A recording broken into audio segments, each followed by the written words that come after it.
At Milan Pushkar Stadium in Morgantown, West Virginia, the second ever meeting between West Virginia and Liberty. Turner Gill, formerly the head coach at Buffalo and Kansas in his 4th year at Liberty, led the school to its first ever FCS playoff appearance last year. And Dana Holgerson, in his 5th season with West Virginia, believes he has a team that's capable of having its best season in the Big 12 Conference. Liberty won the toss, elected to defer, so they will kick off. West Virginia has the explosive Shelton Gibson and KJ Dillon deep, and this ball is going to be driven deep. A strong right leg of John Lunsford banging it through the back of the end zone. So here's a look at Skyler Howard, the West Virginia quarterback, who will lead the Mountaineers onto the field first.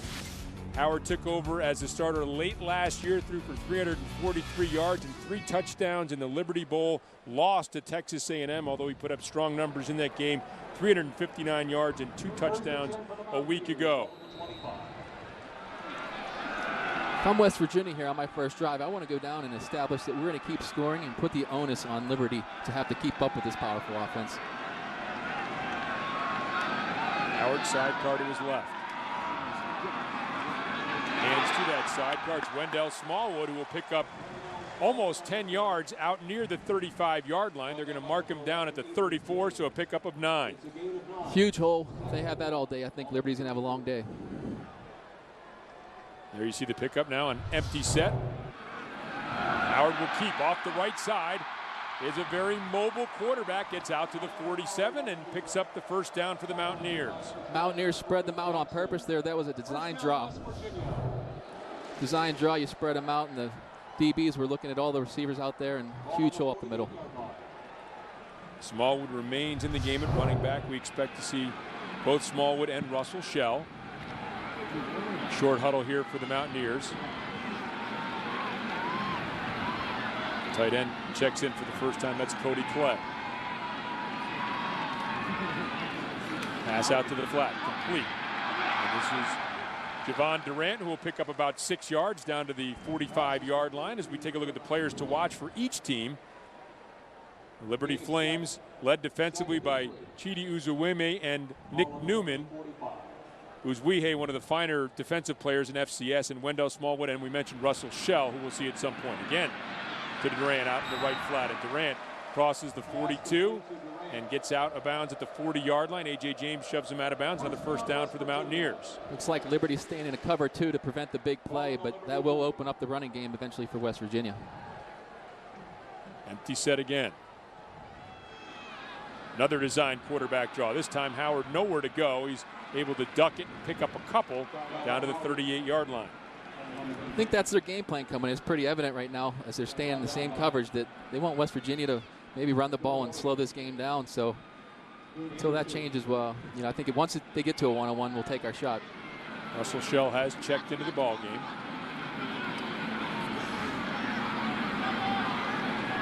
Two-back look. Shell in motion. Has the pass out in the flat. Here's Russell Shell. Crosses the 30. Picks up first down yardage down to the 26-yard line. Key today with all these short passes is going to be the receivers blocking down the field, and did a pretty good job, but the Liberty defender was able to get off and pretty easy toward the end. Still a pickup of 12 and a first down for West Virginia. Pass complete. Durant again, and Durant will pick up another first down, it appears, down to about the 17-yard line. And it is going to be a first down, so they'll mark him just inside the 17, down at the 16. They went one-on-one with Durant. That'll be a tough matchup if Liberty wants to play one-on-one. I think that'll happen all day. Two backs again. Give to Shell. Shell off the left side. Shakes out of a tackle. Crosses the 15. Steps out of bounds near the 10-yard line. They'll mark him at the 11, it looks like. So a pickup of about 6 on that first down run. Really good tempo so far from West Virginia. Maybe slows down a little bit here in the red zone to make sure they get the correct call in. That's one of the areas, there's a few areas, Mark, that they would like to improve on. One is red zone offensive efficiency from a season ago. Obviously, turnovers have been an issue, penalties, some other things, but this is an area where they'd like to see more touchdowns. Sure, and I think that's why they slowed things down to be extra short on the call. And the toss into the end zone, in and out of the hands of Shelton Gibson. First incompletion on the day for Skyler Howard, as Justin Guillory there defensively for the Flames. That was a nice route. The defender had inside leverage, and he was still able to break in front of his face. The ball was on the money, so. That's one Shelton Gibson would like to have back. Skylar Howard a little upset with his accuracy a week ago, but that was right on the money. Now a third down. Smallwood in motion, and now a little change of play at the line of scrimmage here for Howard.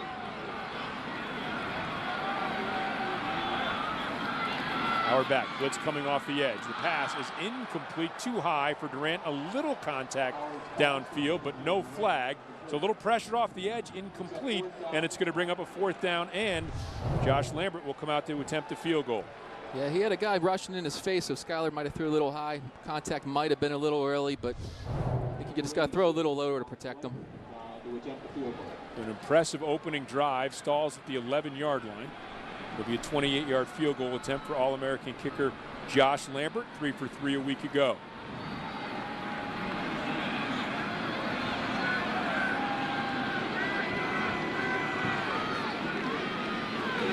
Snap's a good one. The kick is up, and the kick splits the uprights, and so the Mountaineers come down opening possession and score, leading 3-0. Of course, it was a week ago that the West Virginia defense pitched a shutout against Georgia Southern. They'll take the field for the first time against the Liberty Flames. You're watching Liberty in West Virginia on Root Sports. What makes Cava & Banco different from any other CPA firm? What's something that really sets us apart? Well, most firms offer audit and tax services to their clients. That's what we offer. Our clients expect more, and we deliver with a wide range of services that help meet your objectives and a commitment to service that exceeds your expectations. Cava & Banco, not your average bean counters. I had planned to go out of state to college, but the Promise Scholarship changed all that. I chose WVU instead. My experiences at WVU, both on and off campus, reinforced my pride in our Mountain State's people, its culture, and its special places.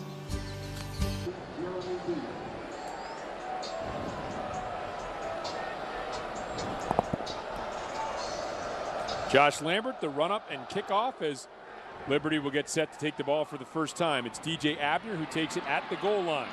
Abner looking for some room, finds his seam, and gets out to the 25-yard line. So a good return for DJ Abner, who will be splitting running chores with Desmond Rice. I'll tell you about that as the game unfolds. Josh Woodrum is the starting quarterback. You heard Mark Bolger talking a little bit about him. His 35th start, all Big South a year ago. Second teamer back in 2013. So this is a very experienced, very good quarterback. He is the active leader in passing yards among all FCS quarterbacks.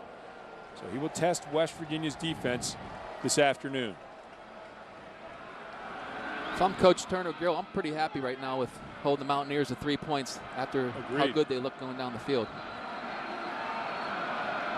Now the tough part, though, with this Mountaineer defense, it has a ton of speed. 4 receivers set. Woodrum going to throw one up the sideline. A little contact downfield intended for Darren Peterson, their outstanding All-American wide receiver. It's incomplete as we take a look at the players to watch. They tested Terrell Chestnut there. Darren Peterson mentioned All-American Desmond Rice. He was all Big South a couple of years ago, sat out last year with an injury. DJ Abner filled in. He made the all Big South team, and Nick Kwiatkowski and Carl Joseph. Kwiatkowski leading tackler for the Mountaineers, and Joseph that unbelievable game a week ago. 2nd and 10. Give to Desmond Rice, and Rice is corralled and thrown down. Christian Brown stops him behind the line of scrimmage for a loss. Yep. Yeah, the first play of the game, they try to take a shot down the field, come back, try to establish the run, but West Virginia defense seems pretty juiced up right now. So it brings up a 3rd and 12 after the Brown tackle for loss. Redshirt junior. Significantly different paces here as Liberty will huddle up and take their time offensively. Facing a big 3rd and 12. Mountaineers not a single person with their hand on the ground here defensively. All 11 upright. Empty set for Woodrum. Gets the snap, pressure coming, floats one, and it's complete. Beautifully thrown ball to Peterson, and Peterson picks up the first down across the 40 out to the 41 before Drayvon Askew-Henry shoves him out of bounds. Great throw by Woodrum. Had pressure in his face, gets knocked down. That's what we talked about in the pregame. That's why I think the scouts are looking at him. Right in his face. What a great throw. They were in a cover zero, which is man across the board. There was no safety, so puts a lot of responsibilities on the West Virginia defensive backs. Xavier Preston with the pressure, 18-yard pickup and a first down for the Flames. High formation look, tight bunch for the offensive lineman. And they'll go to Desmond Rice, who shakes off one tackle, and boy, picked up a hard-earned couple of yards, was hit in the backfield by Kyle Rose. Darrell Worley comes up and makes the stop after a pickup of 2. Yeah, just a great run. Last week, West Virginia didn't miss many tackles like that. And to break 2 arm tackles is a pretty good job there. So, boy, tough sledding, though, inside. You have to break a couple tackles to pick up 2 yards. Yeah, and I think the run's going to have to try to set up the pass here. They got to tire these West Virginia D linemen down. Changing the play at the line of scrimmage.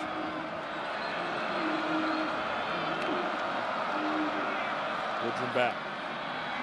Looking. Sets his feet. Fires downfield. Incomplete. Not sure if that was intended for Peterson. Had pretty good time there, Mark, but incomplete. He did. He had got flushed to his left a little bit. Looking downfield, the coverage was there. So that probably was a throwaway to an open area. So all in all, not a bad play by Woodrum. I think one of the things you look at when you're an FCS opponent stepping up is, can your guys on the defensive and offensive fronts match their defensive and offensive fronts? And so far, not bad here for Liberty. No, not bad at all. I'm sure they'd like to get the running game going a little better to help out some play action, but just picking up first downs. They had a big third down conversion earlier. Need to have another one here on a 3rd and 8. Woodrum empty set again. West Virginia showing pressure.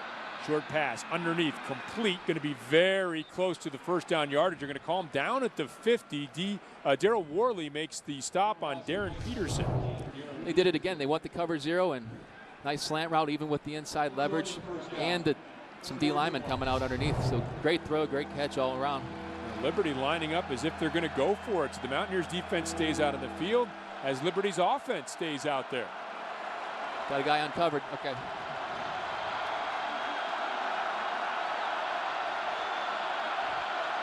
Woodrum will bring Farrow in motion. Run the option. Pitched out to Rice, and Rice lost the football. Boy, he had all kinds of room. The pitch a little behind him. And so on a 4th down, the ball will go over on downs. But, Mark, that was set up for a huge gain for the Flames. That was. His read was off the end there, and I think that was going to the house if there would have been a good connection there. Yeah, the pitch is a little behind him, a little high, and that's tough for those running backs. You got to put that in his belly a little better. And you can see the wide open field behind him. There was nobody between Rice and the end zone as we take a look at West Virginia's defense coming off that performance from a week ago against Georgia Southern. Now excellent field position here offensively for Howard. Back, looking, sack. Uzuihe comes up with a sack. He had 19.5 in his career coming in, and the All-American is now tied for the all-time Big South Conference record in sacks. Yeah, nice play action. Look, he just comes around the end and way too quick. It didn't even give Skylar a chance to step up. They had man-to-man coverage down the field, so that was a potential for a big play. So a big loss. Uzuihe comes up with a sack. He is the defensive leader for the Flames. Howard on the keep. Oh, nice job staying at home there was Nick Newman. Not fooled, and maybe a gain of about a half a yard or so is all for Skylar Howard. It's just a great open field tackle there. Kind of on an island, but I think he had some help behind him regardless. These aren't the kind of plays you like with 3rd and 15. There's not too many in your playbook for these. Howard started with 4 straight completions, has missed on his last 2. Shell in motion, empty set. Now Howard will go up and change again.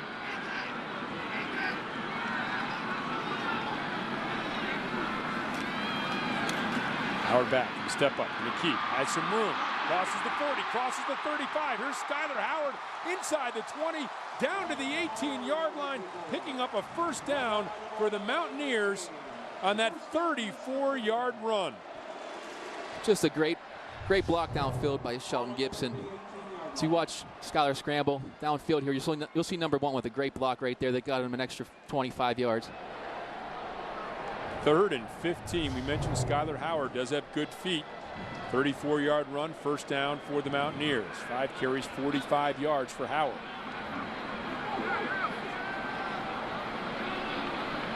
Power look. Play waggles, now the give to Shell. Shell will cut back. Shell finds a little crevice, crosses the 15, and down to the 13-yard line. He'll pick up 5 on that first down run. This is where West Virginia slowed down a little last time. 5 yards on first down is good, but maybe take a shot to the end zone here. 2nd and 5. Ball on the Liberty 13. West Virginia again showing the short huddle. There is some cushion on the outside. You could always work that with the 101 down here. 2nd and 5. Unusual look here in the backfield. The inside handoff. Nope, Smallwood is faked to. Instead, it's kept by Skylar Howard, and he'll pick up 3, maybe 4 yards, crosses the 10, gets down close to the 9, has to get inside the 9 for a first down. Nice read by Skylar. He's running it. Just good pursuit by the linebackers. Now that you have the 3rd and 1, 3rd and 2, I don't know if you're in 4-down territory quite yet, but. Oh, I don't think Dana Holgerson's going to want to be stopped here. I don't think so either. I'm just. High formation look as Howard, a rare visit under center. Turns, gives to Shell. Shell off the left side. Shell is able to bounce off a tackler. Boy, was initially stopped. We might have had a chance to see whether Dana Holgerson was going to go for it, but good job by Shell. Keeps the legs moving and picks up the first down.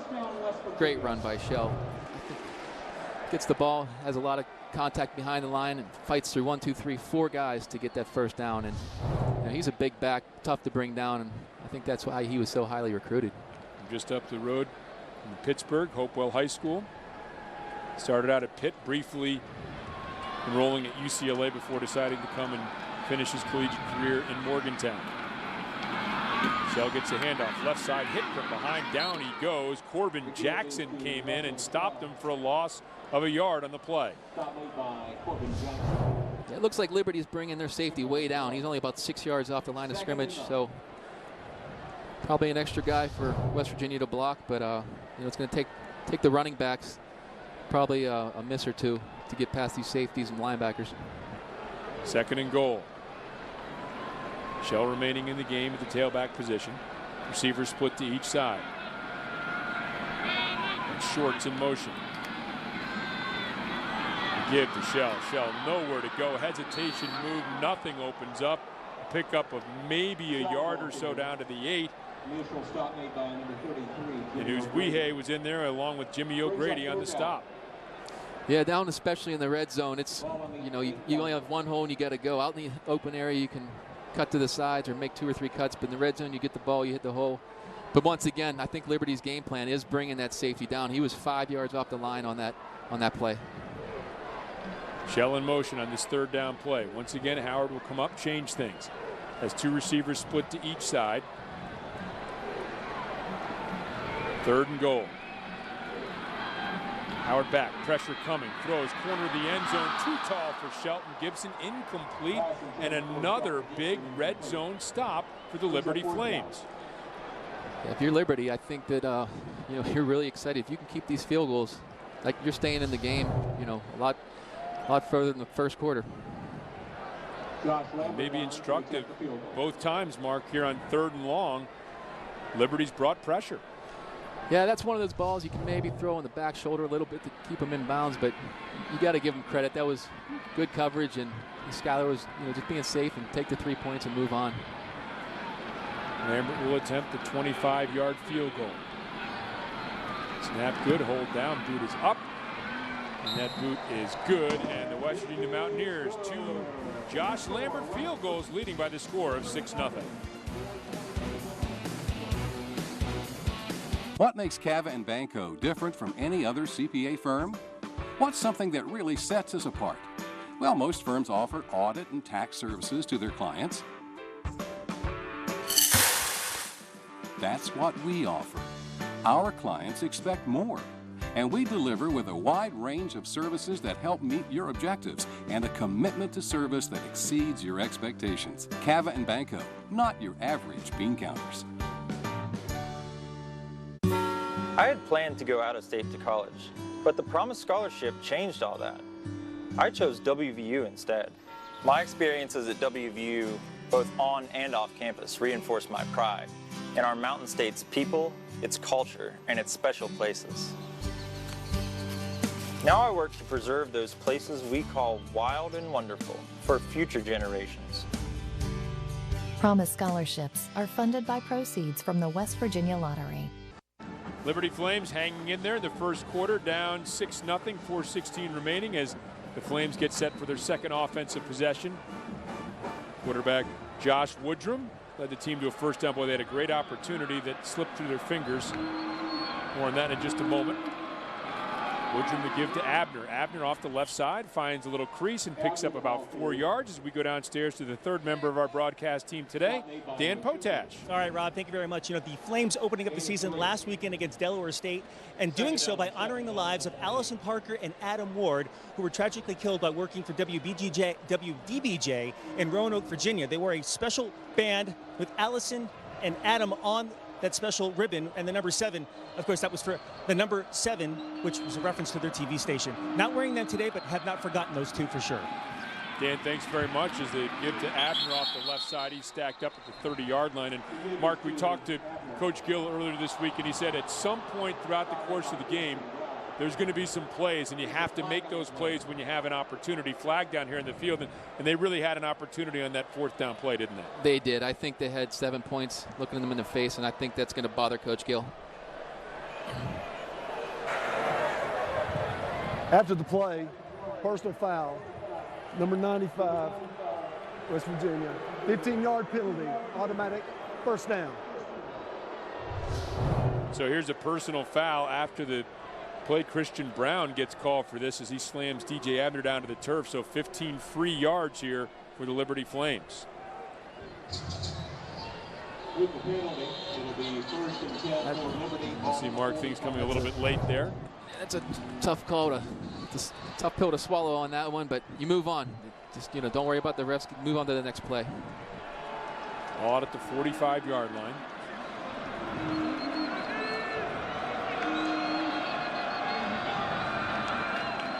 There's the give to Abner off the left side. Finds a little room. Oh, boy, does that hole close quickly as Joseph comes up with a big hit at the 48-yard line.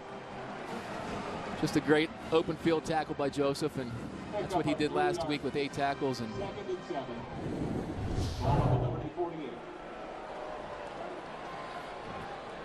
looked like there was going to be some room there, Mark, and all of a sudden that room closed very quickly. He likes to come downhill tackling, and that's why they were so effective last week with no missed tackles. 2nd and 7. Screen set up, complete. Peterson across the 45, across the 40. Darren Peterson down to the 34-yard line. To the All-American, another reception and another first down for the Flames before Al-Rashid Benton can make the stop. Well, Darren Peterson, they couldn't have said better things about him. I think they just want to find different ways to get him a ball, and the screen pass is great, and you can see what he does after the play. Talked to Tony Gibson about him, the defensive coordinator for the Mountaineers. He said Peterson could play anywhere in the country, that good of a player. Certainly an NFL prospect.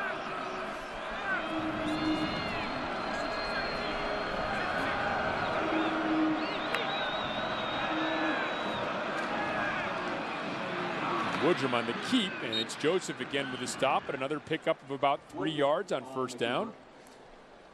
Fake handoff inside, and Woodrum has some mobility. Big guy, 6'3", 225-pounder. Well, they're going to mark him now at the 32, so just a pickup of 2 will be a 2nd and 8. Those are the plays you got to be a little careful as a quarterback because it's a read. The ball goes into his belly, and he reads the end, and he has to pull it. And if the running back thinks he's getting it, it's a tug of war, and sometimes that could cause a fumble. 2nd and 8. Woodrum give to Abner. Abner slips a tackle, crosses the 30, gets down to the 29-yard line. where it's going to be a 3rd and 5. And there's a slippery little back. It doesn't seem like he goes backwards. It seems like anytime there's first contact, he gets to the next guy and falls forward for 3 yards, which is what you like in a back. Kyle Rose and Al-Rashid Benton on the stop. Rose, the normal starter at nose tackle. Al-Rashid Benton in with Jared Barber out with an injury for the week for the Mountaineers. So don't expect to see Barber not dressed today. Al-Rashid Benton, the redshirt sophomore, getting the start. Pre-snap formation change. Tight bunch to the right. Mountaineers showing pressure up the middle. Woodrum rolling, throws into the flat, complete, but stopped almost immediately. And it's Terrell Chestnut on the stop after a pickup of a yard or so, and that's going to bring up a 4th down, and it's going to bring out John Lunsford, one of the strongest legs in college football. Nice job by the West Virginia defense. You bring pressure, and that puts pressure on your defense in the back end, and West Virginia came up, was right there as soon as he caught the ball, so he couldn't run for Yak. Yards after contact. Not the animal from South Africa or South America, right? 46-yard field goal attempt here for John Lunsford. Now some movement. Let's see who this is going to be against. It would be a 1st down if it's against West Virginia. No, and that's actually the end of the quarter. So he'll be kicking on the other end of the field. The West Virginia Mountaineers, a couple of drives deep into Liberty Flames territory, but they don't come away with any touchdowns. Turner Gill's Liberty Flames have a chance to get on the board, trailing by the score of 6-0 after 1 quarter of play here at Milan Puskar Stadium in Morgantown, West Virginia.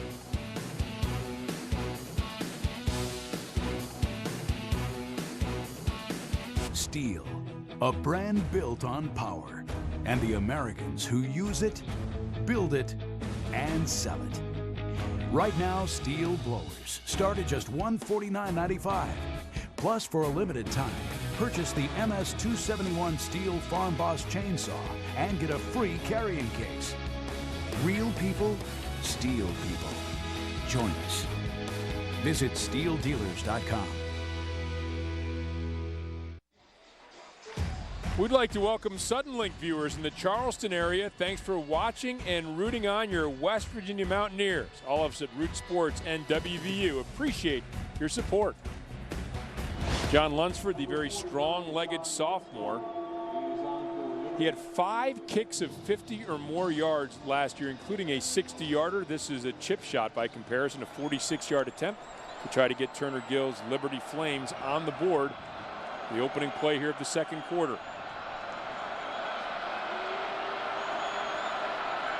All-American long snapper Hunter Winstead gets the snap back. The kick is up, and the kick is no good. Plenty of leg, but it is wide.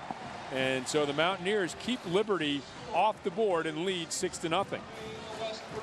And again, you talked about what Turner Gill said, making plays. You lose an opportunity on a pitch, on a 4th down. That was a beautifully called play, wide open. Now you miss a field goal. These are mistakes the Flames just can't have. Certainly. You drive down the field like that, and it's not easy versus West Virginia defense. You think you're going to get 3. You had the benefit call on the personal foul, and then you end up nothing. That's kind of demoralizing if you're Coach Gill.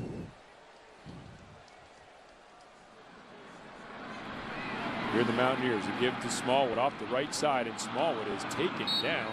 No gain on the play. Stopped in his tracks. It was Jimmy O'Grady, the middle linebacker, who came up and made the initial hit. This Liberty defensive line has been pretty impressive so far. They haven't given up the big run and actually stopped them for a couple no gains. Actually, Dexter Robbins in for Jimmy O'Grady on the stop. Robbins led the team with 5 tackles a week ago. 2nd and 9. Pass out, complete. Gibson makes the move, and Gibson picks up the 1st down across the 40 and out to the 41-yard line as we go downstairs again to Dan Potash. All right, Rob, thank you very much. I know it's football season, but it's never too early to start talking about college basketball with Bob Huggins. How excited are you for the upcoming season, considering you were just in the Bahamas, but you're back here working now, right? Well, some people would say that, yeah, I guess. I've never worked in my life. I mean, I've been blessed, so it's not really working. But, yeah, we're in the midst of recruiting right now, and our guys are working out, and we're excited about the season. What are your thoughts about the conference and non-conference schedule as you look towards the beginning of the season in November? Well, the non-conference schedule, I think, is very challenging with, Virginia and New York and going to Virginia Tech and playing the people we play in Las Vegas. But we're excited. I mean, we think we can play with anybody in the country. And I think West Virginia feels that they could play with anybody in the country on the football field, right, Rob King? Yeah, 52-yarder there. Thank you, Dan and Coach Huggins, as Gibson makes a man miss, sprints up the sideline, and a 52-yard touchdown pass has put the Mountaineers up 12-0 pending the extra point. I like what they've done twice on this drive. Just two little hitches with those corners out there that are playing really soft. Let your athlete play versus their athlete. Gibson, I think, is the fastest offensive player West Virginia has, and just doesn't give the corners much a chance out there. A real burner. Shelton Gibson, 3 receptions, 130 yards last week, showing his explosive big play ability, and there picks up the long touchdown. And Josh Lambert on to try the extra point. Lambert's kick is up. It is good, and the Mountaineers, shortly after Liberty misses a field goal, they capitalize. The long touchdown to Gibson, and they lead 13-0. The hand was still attached, but it was only attached by skin. All the bones were gone. John's mother-in-law was severely hurt. He called Colombo Law. The first meeting that I had with him, he told me at that point, he said, there'll be no money due until the case is settled. So, I mean, that takes a big burden off your back. He's the guy that you always want on your side. You don't ever want to be on the other side of him. If you've been injured, call Colombo Law for a free consultation. It doesn't make any difference how old you are. He's your big brother through the whole process. Mountaineers have been able to put 13 early points on the board, leading the Liberty Flames 13-0, 13:40 remaining here in the second quarter as kickoff set to go here from Nick O'Toole. O'Toole drives it deep. Abner will let it sail over his head and through the end zone. As we take a look at that touchdown pass, 52 yards, as Gibson is able to take this one to the house. Here's exactly what you want. You have a huge cushion up top. It's a speed guy, and your quarterback's struggling a little bit. Let him make a completion and see what happens. They did it 2 plays earlier. I think they saw something, so great adjustment by the coaches. Just getting the ball in your playmakers' hands. So now feels like almost a critical juncture of the game here for Liberty to stem some of this momentum. They've had some big plays, the opportunity to make some big plays. They haven't done that. You get the feeling that West Virginia may be beginning to roll a little bit here, Mark. Exactly like you said before the break. That missed field goal happens. It's 6-3. No, instead they missed the field goal and go get a touchdown. Now it's 13-0. And a little flag. Flag coming here is a little movement, I think, before the play. Let's get the official call. False start, number 63 on the offense. 5-yard penalty, first down. That is indeed the call. This is where you got to have your quarterback, Josh Woodrum, just calm everyone down a little bit. It's only 13-0. You have been moving the ball. Just can't take those kind of penalties, though. And this is a run-first Liberty team. Again, we mentioned Woodrum, an excellent quarterback, but again, Mark, to your point, this is not the situation they want to get in. West Virginia, not as big a deal. For Liberty, this is not where they want to be. Woodrum rolling out, looking, under pressure, throws, and incomplete, intended for Peterson. Slipped through his hands. Chestnut out in coverage for the Mountaineers. Yeah, West Virginia's been bringing a ton of pressure in the game and playing one-on-one outside, but not on that one. They moved to a more quarter-2 look, which gives the underneath coverage a lot of help, and good call by Coach Gibson. 2nd and 15. And here is Coach Tony Gibson, second year as the defensive coordinator for the Mountaineers. A little stability in the defensive ranks. First time they've had a defensive coordinator in 2 straight years under Dana Holgerson. Here's Desmond Rice. Boy, Rice again being pursued and taken down by Wachuku. Boy, again, a very, very tough 1-yard gain for Desmond Rice. Again, in cover 2 again, which you should be able to run the ball, but it seems like West Virginia's getting a little more pressure and great pursuit. I think West Virginia's getting the confidence, and as we said, this isn't a situation when it'll be on the road. 3rd and long. 3rd and 14. Woodrum trips to the left. Peterson, the lone receiver, to the top of your screen. Mountaineers not showing any pressure. Now they give to Rice off the left side, and Rice is going to pick up about 5 yards. A flag on the play. Rick Rumpf made the tackle. And let's see what the call is going to be.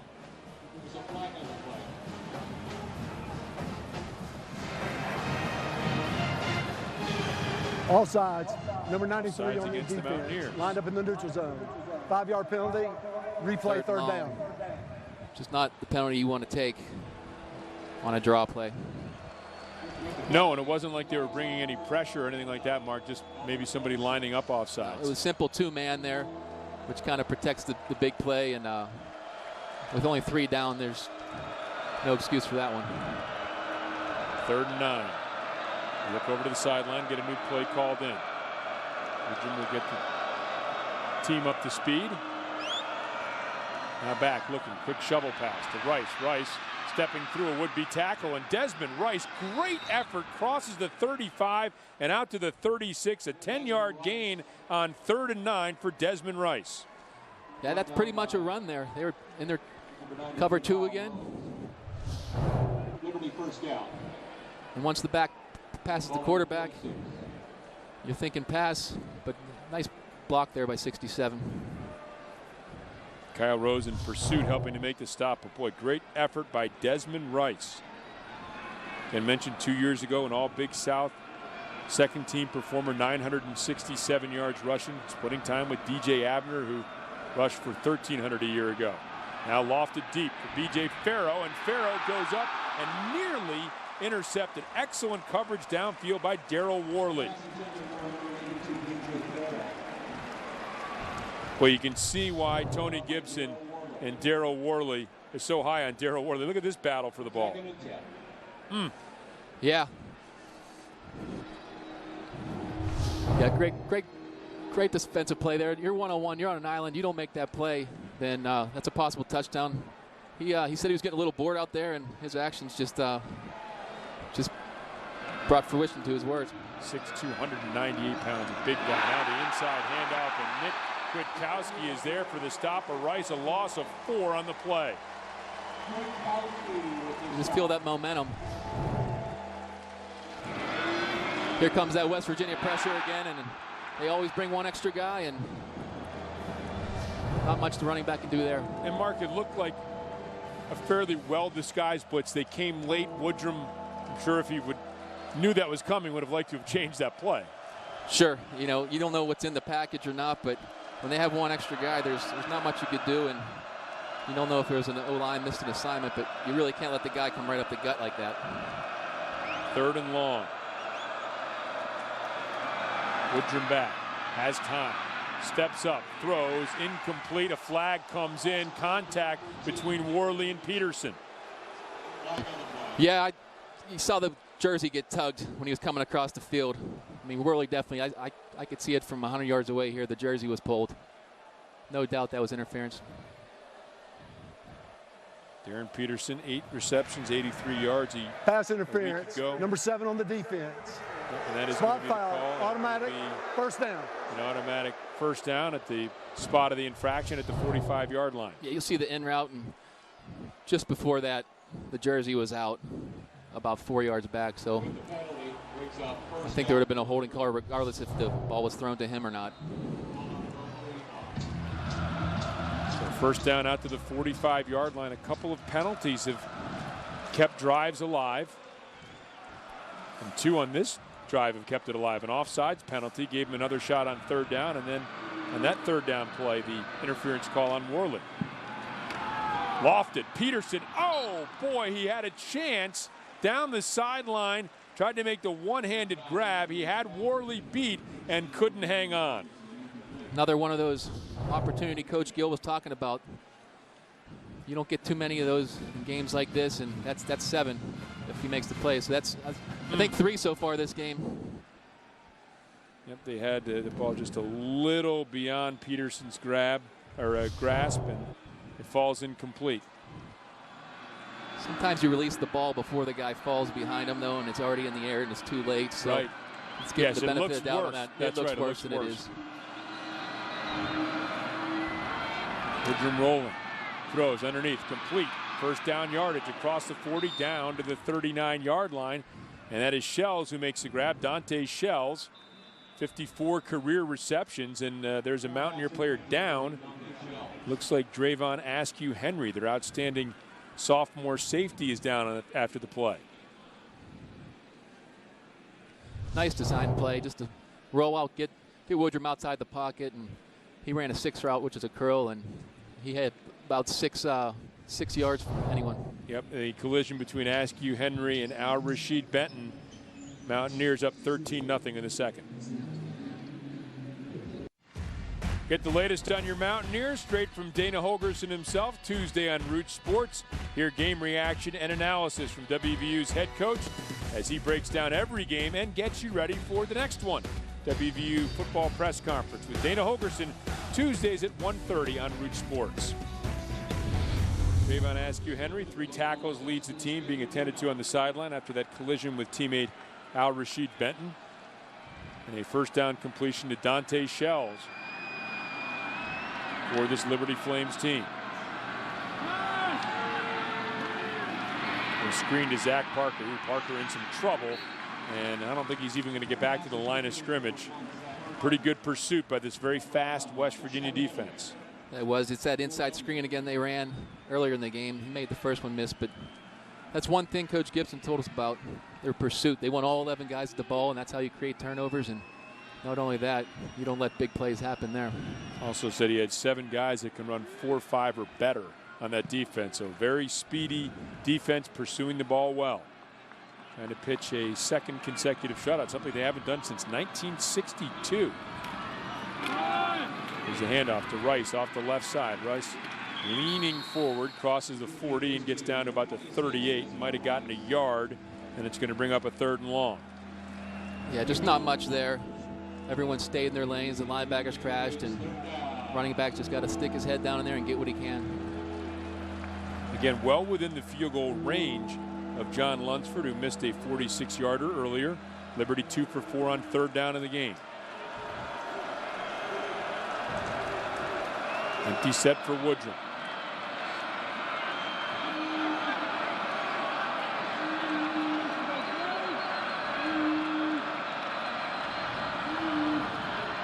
Woodrum back, throws underneath, complete, goes to Rice, but they're looking for a little catch and run there. Rice unable to step out of a tackle. Bukowski brings him down at the 36-yard line, and it will be 4th down. Yeah, just a 3 deep with 5 under look. Not many places to go on that one. He just took what he could and threw the safe play. Lunsford, again, missed that 46-yarder, had plenty of leg. He has a powerful leg, kicked a 52-yarder a week ago against Delaware State. We'll be trying for a 53-yard field goal here. And an all-conference snapper and Hunter Winstead. Snap is down. Kick is up. The kick has plenty of leg. And the kick is once again wide right. So a couple of long field goal attempts missed by John Lunsford. Liberty remains off the board. The Mountaineers remain on top by the score of 13-0. Steel, a brand built on power. And the Americans who use it, build it, and sell it. Right now, Steel backpack blowers start at just $279.95. Plus, for a limited time, get the powerful MS-250 chainsaw for just $299.95. Real people, steel people. Join us. Visit steeldealers.com. You're getting a look at West Virginia running back coach Jawan Siders. Spends a lot of time here on the field, but last season you would also find him across the parking lot at Ruby Memorial Hospital. That's where his oldest son, Jaden, was treated for Hodgkin's lymphoma, which was diagnosed in January. The family receiving support from all over the state, and Jaden continued to support the team as he came back over for practice after he got treatment. Guys, I can tell you that just a few weeks ago, he was cleared. No more cancer. Yeah, it's a great story, Dan. Thanks very much. And, boy, some tough times with the Sider family. And good news right now as Wendell Smallwood gets the handoff off the right side, crosses the 40, dragged down ankle tackle as he gets out to the 42 by Cam Jackson. That's great about Jaden. I actually roomed with Jawan on the road at my time here in West Virginia, so it's great news that he's cancer-free. What a shocker for a family. And your son, awful news, but again, good to hear that things looking good right now. The quick completion out to Gary Jennings, the freshman, who comes up with a grab, 11-yard pickup for Gary Jennings, one of these freshman receivers that Dana Holgerson and his staff feel really, really good about. I like what they're doing. This is what they did last drive. Just simple, easy throws, get the ball in your playmaker's hands. Flipped out there again. It's Jennings again, and Jennings will pick up 7 yards down to the 41-yard line. Cam Jackson on the stop again. Call it 6, and it'll be a 2nd and 4. Just keep taking these 5-6 yards, and that's what's going to open up the big play. So look for a hitch and go or a big play coming soon, because these corners are going to start coming up a little farther and peeking inside.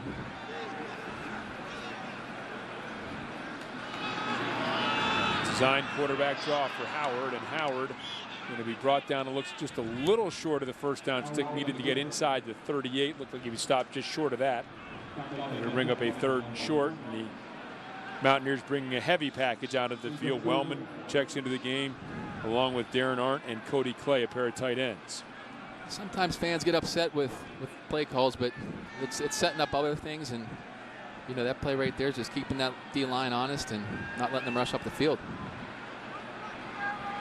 Smallwood deep in the eye. And they give to Smallwood off the right side, and Smallwood gets down to the 35-yard line, picks up a first down for the Mountaineers. Gain of 3 yards on that inside handoff. Good run, 10 guys in the box there, one-on-one outside, and still getting the yardage. It's a pretty good job there.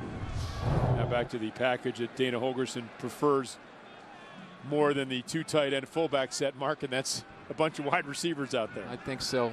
Only 66 plays last week. I think he's actually likes the fact that he's getting more plays this week. Out to Smallwood. Smallwood tries to cut to the outside and steps out of bounds as he tries to make a move inside the 35. He's out at the 33. Pickup of 2 yards. Nice pursuit by the Liberty defense there. That's not easy to get those big guys out there, but good throw by Schuyler there. That's not an easy throw, and he put it in a position where Smallwood could run upfield. That was Tyron Holloway on the stop. The throw across the middle, complete, and losing his footages to Keel Shorts as he gets down to the 15-yard line. Cam Jackson again on the stop on a 16-yard pickup for the Mountaineers. Good throw here. That's why those hitches he throws, those 5-yard hitches, are so important. It gets some confidence back. Then he throws a 15-yard laser right on the money down the field. Ball's down, backed up for some reason to the 17-yard line.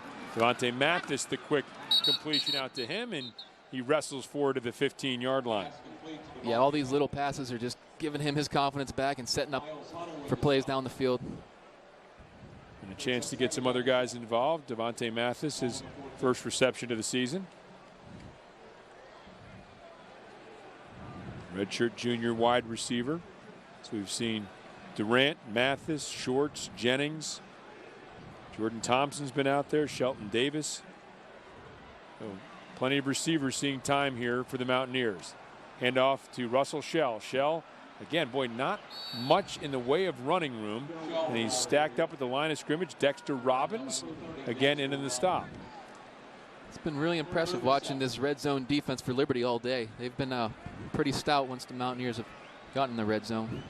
Facing another 3rd and long, 3rd and 7. Dana Holgerson unhappy with what transpired on that last play. Now Smallwood in motion, empty set. They've been bringing pressure in these situations. Man across the board here, all one-on-one. And the rollout here, in pursuit. And stepping out of bounds around the 11-yard line. And here comes some late flags. Dexter Robbins in the stop. And again, Mark, they'd come up with another stop here on 3rd down, but another big play that's going to go against the Liberty Flames with a late hit out of bounds. Big mistake. You know, they had the after the play, cover 0 look. They dropped out and had a nice disguise, and then hits them out of bounds and keeps the drive going. That's the ones that'll drive a defensive coordinator nuts. Here he comes around the corner, just wants to step out, and he's a good 2 yards out. You got to pull up. So automatic first down. Down inside the 6-yard line near the 5. Wendell Smallwood back behind quarterback Skyler Howard. Give to Smallwood. Smallwood off the right side. Smallwood turning forward, and Smallwood, great effort. The ball is stripped loose And let's see who recovered it. Still battling as Jimmy O'Grady ripped it free. Let's see who's got the ball. Officials still sorting things out. And it is a touchdown for the Mountaineers as Smallwood recovered his own fumble and comes up with a touchdown for West Virginia. What a run. He broke so many arm tackles there. Here's one.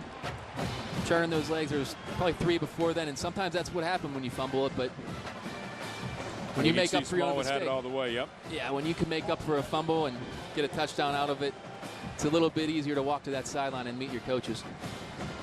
He pulled free by O'Grady and bounced right to Smallwood. Bit of a fortunate hop for the Mountaineers. That's 2 plays in a row. You had the personal foul out of bounds and then another opportunity with a fumble right at the end zone to get it, and it just seems like Liberty's not taking these opportunities and running with them. Yep, and that's, again, we reiterate, but it's been so prevalent in this game.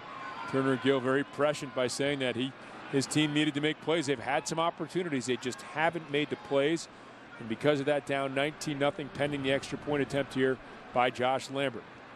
O'Toole's hold is down. The kick is up. The kick is good. It is 20-0 West Virginia. So Wendell Smallwood with a 5-yard touchdown run. The Mountaineers up 20-0.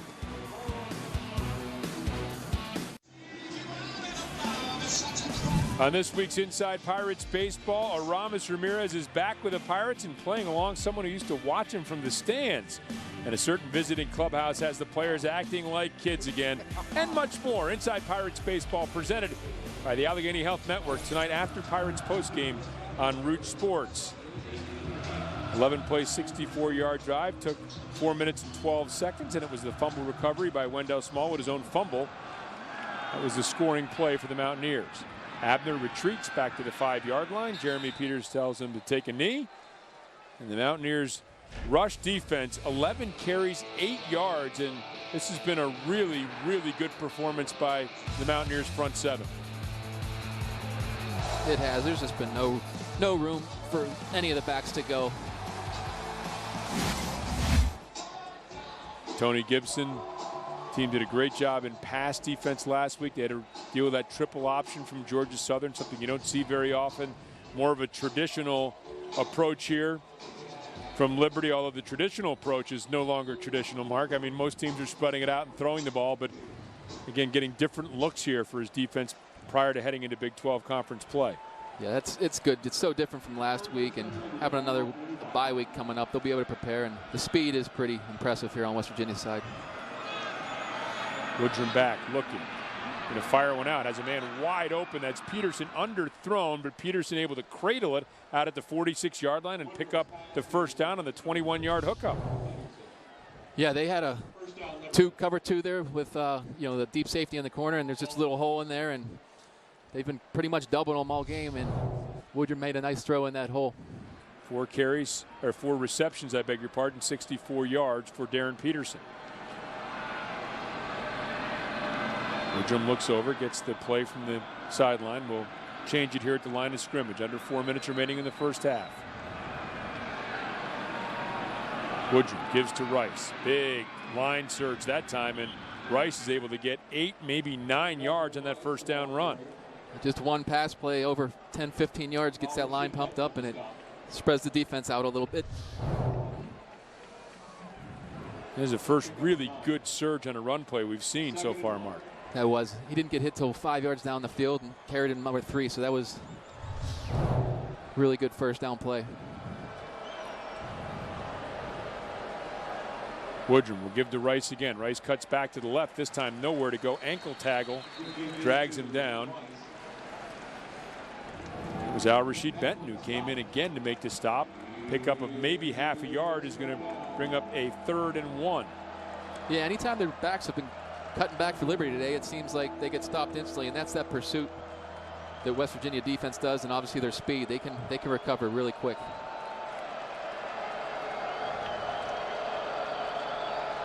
And the Mountaineers crowding 6 in, where there are only 5 Liberty Flames to block them, daring them to throw the ball here. They don't. They go to the option. Rice to the outside. Rice crosses the 40. Rice makes a man miss. Crossing the 30. Down inside the 20. Still going down to the 15-yard line before Terrell Chestnut is able to make the stop. But there's that option that didn't work before, Mark. This time they execute it well. They went back to the well, and they had such a good look on the first opportunity in the first quarter, and better pitch this time. West Virginia was in man-to-man coverage. Nice downfield blocking, and then what a run. Carried him for 15 yards. 29-yard run for Desmond Rice, the longest of the game for him by far. So Woodrum will now go empty set. And as you saw on that last play, Woodrum seemed to make a check to get to that option, which was really good on his part. Under 2 minutes remaining. Clock rolling. Woodrum back. Throws underneath. Complete. And a pickup of about 3 or 4 yards on that first down completion to Todd Macon, the running back who's checked into the game. Shaq Pettaway in the stop for the Mountaineers. That's a nice catch by Macon. They only rushed 3. They dropped 8 out there, and I know as a quarterback, throwing into 8 defenders in the red zone in the middle of the field is a scary thing. And I know for a receiver, putting your arms out like that, it is. So nice catch and throw. Macon, a sophomore running back who ran for 266 yards a year ago, but tough to get carries with Abner and Rice there this year. Rice, of course, coming back from the injury. Fake to Macon, roll out, Woodrum throws, complete. This is Rice. Rice makes a man miss. We have a flag downfield. We might have a holding penalty here on Peterson blocking out on the edge. Yeah, he was working hard. He might have got his hands outside, though. Let's see. Holding. Offense number 13. That's going to be the call. Boy, 10-yard penalty. Another Replay second down. Costly penalty. Yeah, just a simple throw out to the flat. Peterson and his guy, yeah, you can't fault him for lack of effort, but. By the way, that was Draven Askew Henry on the stop. Nice to see him back in the game. Oh boy, you could see Worley actually kind of pulled him towards him too. Yeah, that was pretty good play by Worley. I think that could have gone either way, but that's when you just decide to cut him sometimes. And Peterson, pretty impressive looking player. Here's the give to Macon. Macon trying to get to the outside, steps out of one tackle. Kwiatkowski, boy, great pursuit from the inside linebacker to catch the running back from behind, bring him down at the 14-yard line, and it's going to be a third down, and the Flames want a timeout. Yeah, here's that West Virginia speed again. Just when you think he's going to make it outside, you got 2-3 West Virginia guys closing in on them, and sometimes that's the difference. So with the timeout on the field called by the Liberty Flames, we're going to take a timeout. 43 seconds remaining. The Flames trying to get on the board here in the first half. At Milan Puskar Stadium in Morgantown, West Virginia, the Liberty Flames will try once again to get on the boards. John Lunsford, their all-conference kicker from a season ago, has missed from 46 and 52. Will now try one from 31 yards. Strong wind blowing left to right. Both of his field goals have been missed to the right. Lunsford's kick is up, and this one will be missed to the left. So Lunsford, normally a very sure thing when Turner Gill trots him out there, maybe overcompensating there after missing 2 to the right, pulls this one to the left. He has missed his 3rd field goal of the first half. Yeah, it just looks like a pull that West Virginia had some pretty good penetration. I don't know if maybe he peaked up a little bit, but when you start out 0 for 2, knowing the kickers I know, things start going through their brains a little bit. Yeah, that's tough. Coming up at halftime, we have another Pittsburgh native turned West Virginia legendary quarterback, Rasheed Marshall, joining Paul Alexander in studio. Scores and highlights from around the nation coming up in just a little bit from our Root Sports studios. Hand off to Wendell Smallwood off the right side. Smallwood crosses the 30, ducks out of bounds at the 34-yard line. You got to be careful here if you're Liberty. There's 28 seconds to go, and we're at the 35-yard line already, and West Virginia can get chunks in a hurry. Yep, things can happen very quickly with this explosive offense. 14-yard gain on that run by Smallwood. Yep, we have a flag. It looked like Javon Durant moved a little soon, the wide receiver. False start, number 5 on the offense. 5-yard penalty, remain first down. And it is the call. Durant a little antsy. That speed he's got. They talked about Shelton Gibson being the fastest player Dana Holgorsen had ever coached. Then Durant ran against him in preseason camp. They said it wasn't even close. Durant's even faster. Give to Smallwood off the left side, and Smallwood is helped out of bounds by Jallo, and a gain of a couple out to the 35-yard line. Alpha Jallo, the 6'1", 195-pound junior for the Liberty Flames. And now we're down to 22 seconds from 28. You can see just what a simple offsides can do to a drive or a potential drive. That used to drive Mike March nuts when a wide receiver would go off. Yeah, it's one position that should never happen. Thrown out in the flat, complete. Akil Schwartz will cross the 50, and he'll get down to about the 48-yard line of the Flames before Jimmy O'Grady knocks him out of bounds. 14 seconds still remaining. Again, we talked about the strong leg of John Lunsford. Josh Lambert had 4 50-plus yard field goals a season ago, so maybe another 12 or 13 yards would put him in field goal range. Really nice play there by Skylar Howard. Howard has time, moves to his right, throws underneath, complete to Smallwood, pushed out of bounds around the 41-yard line with 8 seconds remaining. Just try to get another 5 or 6 yards here. You got 2 timeouts left. You're not going to use them both, but Howard, quick pass. Durant spinning forward, and Durant will go out of bounds around the 36-yard line. And the Mountaineers will get a quick timeout called. May not seem like much, but that's 6 yards. That could be the difference between good and not good. So he's got the leg. We know that. So we'll see if the Flames attempt to call a timeout and upset the rhythm of Josh Lambert. There he is, an All-American. And last year having an historic season for the Mountaineers with 30 made field goals, second most in NCAA history, holder of many West Virginia and a couple of NCAA records. Josh Lambert on to try the long field goal, 3 for 3 a week ago. It's from 54 yards. And this one is going to come up short. So no good on the final play of the first half as the Mountaineers leading the 13th ranked Liberty Flames, stepping up from the FCS ranks and putting in a pretty decent showing here in the first half, but the Mountaineers pitching a shutout thus far, looking for their second consecutive shutout. They lead by the score of 20-0 over the Liberty Flames as they head into the locker rooms, and Dan Potash is downstairs, and he is with head coach Dana Holgorsen. Dan. All right, Coach, you were able to get 7 points on your third trip into the red zone, but the first 2, they made it difficult. What were you seeing from them defensively? Well, it seems like every time everybody makes a big deal of something, we struggle with it. Last year was turnovers. This year it's offensive red zone stuff. So ain't nothing they're doing. We just got to put the ball in play. I got probably a little antsy and threw the ball when I should have ran it. But other than that, we got to make the catches and put it in play.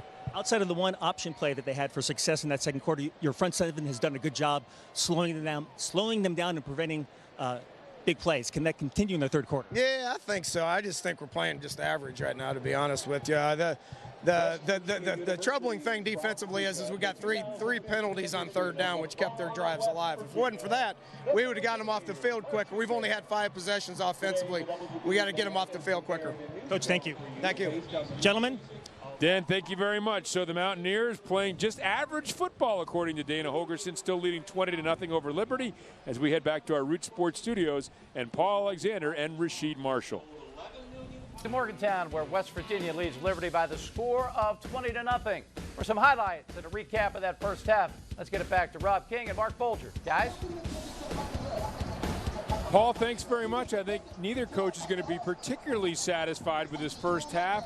Liberty had some opportunities that they blew. Meanwhile, you heard Dana Holgorsen telling Dan Potash he thought the team just kind of played average. Big play here, though, the 52-yarder to Shelton Gibson for the touchdown mark.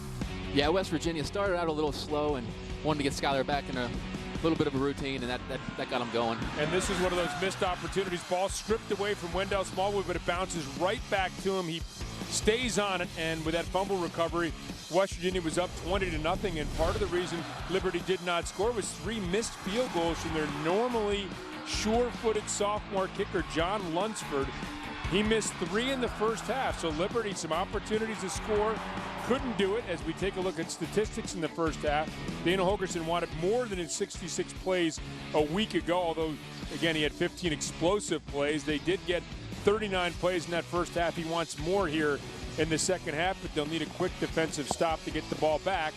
As you remember, Liberty won the toss, deferred, and now will receive here in the second half with Peters and King back deep.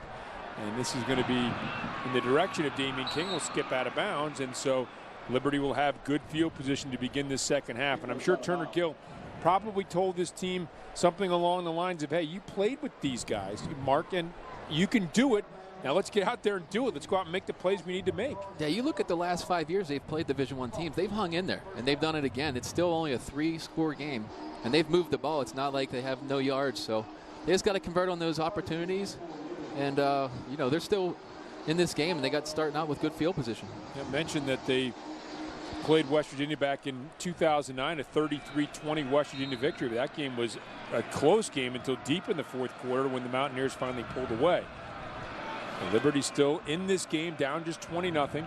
Opening play of the second half. Woodrum will fake to Rice, rolls out, looking, has a man open along the sidelines. It's Zach Parker. He is out of bounds. I beg your pardon, it was Dante Shells out of bounds at the 49-yard line, so it'll be a 2nd and 10. That's a really difficult throw rolling to your left for a quarterback, and I mean that's about as good a ball as he could throw, but unfortunately 6 inches out of bounds. And what's tough to see on this field is there's a huge crown, so if you're rolling left, you're throwing about 1.5 feet down the hill too. So good throw, just 6 inches off. 2nd and 10. Rice remains the lone running back. 2 receivers split to the left. Give to Rice. Rice will head straight up the middle, hit by Kwiatkowski, and then finally stopped after a 6-yard gain. A couple of WPIL performers, Nick Kwiatkowski and Drayvon Askew-Henry in the stop. You can see that crown there. Boy, that is a pretty big crown. It's got to affect. You have to throw it lower, I guess, when you're lower than your aiming point. I think there's only 2 teams left in the NCAA that still have it. And when I was here, we had it. And if you don't practice on it a lot, it can be difficult to adapt to. And that crown will be gone. Part of the renovations to Milan Puskar Stadium will begin next season. 3rd and 5. Mountaineers blitzing. Woodrum will throw out in the flat, complete to Rice, and he has nowhere to go. Brought down by Al-Rashid Benton, and actually a loss on the play. Yeah, that's one of those swing passes that you're building in hot. Woodrum does a good job seeing it. West Virginia obviously scouted and knew that was where he was going to go with the ball. And nice open field tackle there by Worley. First 3 and out of the game. You heard Dana Holgorsen mentioning that penalties have kept some drives alive, but not this one, not yet anyway, on a 4th down. First punt of the game for Trey Turner. Averaged 47.7 yards per kick a week ago. Left footer, this one a low driving kick. Bounced and taken on the gallop. This is K.J. Dillon. Dillon to the 30-yard line. Dillon has room, crosses the 35 and gets out to the 37. Punt return, one of the issues for the Mountaineers a year ago, averages 3 yards a return. A big one there for K.J. Dillon. Mountaineers' first possession of the second half when we return.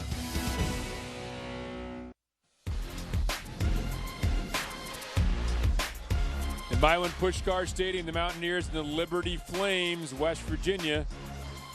A 20-0 lead in the first half. They're going to get their opening possession here in the second half. That guy, Darren Peterson, may be opening some eyes. Skylar Howard, a strong performance, 10 straight completions for the Mountaineers. And they lead by the score of 20-0, looking to improve to 2-0 on the season, heading into a bye week before they take on their traditional rival, Maryland. There are the 2 coaches, Turner Gill on the left side. You remember him from his days at Nebraska. Dana Holgorsen, his 5th season here for the Mountaineers. And the opening play. It's a handoff to Russell Shell, and Shell banging forward. He and Nick Newman colliding at the 49-yard line, pickup of 3. Well, back to the punt return. I know that's been a huge point of emphasis down here, the punt returns, and for K.J. Dillon to put them in good field position. I know that makes a lot of Mountaineer fans pretty happy. Yeah, second worst punt return in the country a year ago, averaging just 3 yards per return. 19-yarder there for K.J. Dillon. Second down, give to Russell Shell. Shell off the right side, fighting forward. And we saw Shell with a little bit of dancing in the first half, and this time 2 straightforward runs. Dana Holgerson upset, remember, on that one run play. I don't know if it was against Shell or somebody else that he was angry with, but Russell Shell, big physical back, lowering the shoulder on those 2 runs. Hit the hole, and he's carrying guys for a couple of yards, but I don't think he can carry 5 here. No, that was Smallwood, and Smallwood's going to lose a couple, and it's going to be 3 and out for the Mountaineers. Jimmy O'Grady on the stop, and credit the Liberty Flames. Mark, just when you think maybe they're going to be blown out, they continue to play good, solid football. Yeah, I think you got to give Coach Gill credit for that, because he went in and still has them playing hard, and you know, he had that presence on the phone the other day. Zach Parker back deep. Nick O'Toole ready to punt. Average over 44 yards a kick a week ago. This is a low spiraling kick. Parker wants everybody out of the way, and it's going to take a great West Virginia roll down at the 1-yard line. Nana Kyram there to make the special teams play, and down it at the 1 on a 57-yard punt by Nick O'Toole. That's the difference there between Liberty's punt to K.J. Dillon. He fielded on the bounce, and Liberty let it go, and that's the result if you don't have a guy back there that can confidence to field it. O'Toole and Cody Clay getting excited about that one, and Liberty pinned deep back at their own 1-yard line. He looks like a defensive lineman to me. Yeah, that could have been a touchback, I thought, Mark. I agree with you on that.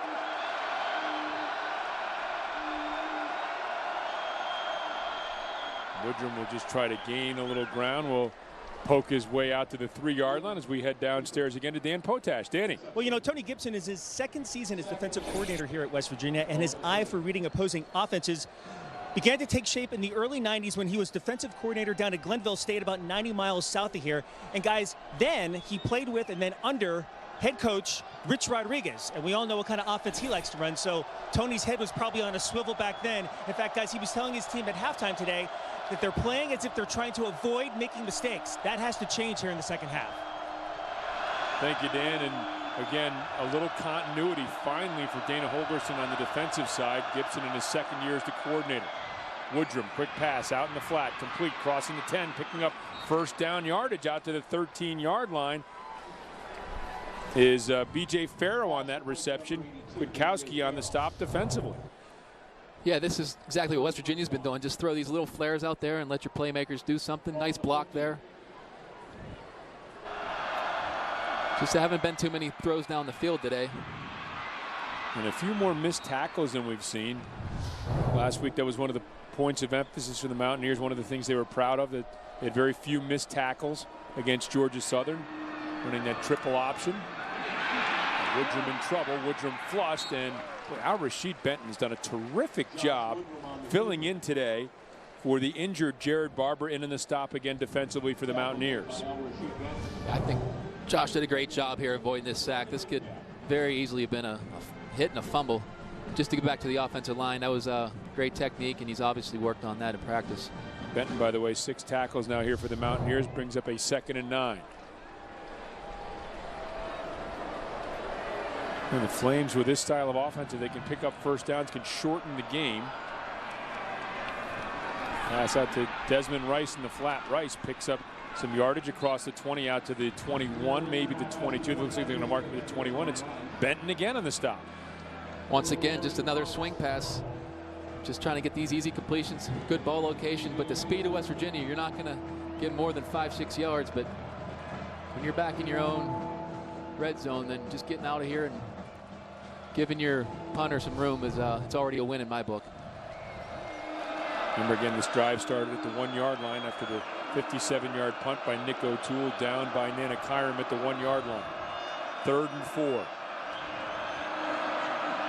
Nice moves from the right to the left of the quarterback, Woodrum. Quick pass over the middle, incomplete, deflected, intended for Will Johnson, the West Virginia transfer. It's incomplete. It'll bring up a punting situation.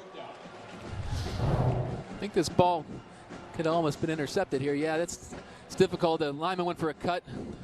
Defensive lineman made a nice play, avoiding the cut, and almost had him, not an interception, but sometimes those balls get tipped up the air and the DBs come in and take them for touchdowns. It was Darian Howard who was able to get a hand on that.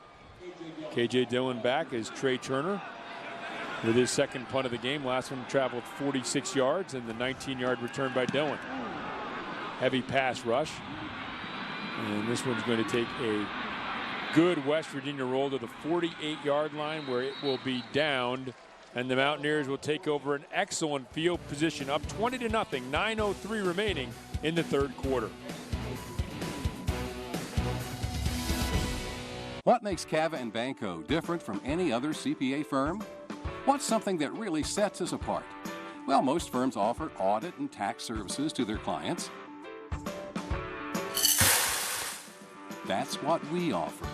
Our clients expect more, and we deliver with a wide range of services that help meet your objectives and a commitment to service that exceeds your expectations. Cava & Banco, not your average bean counters.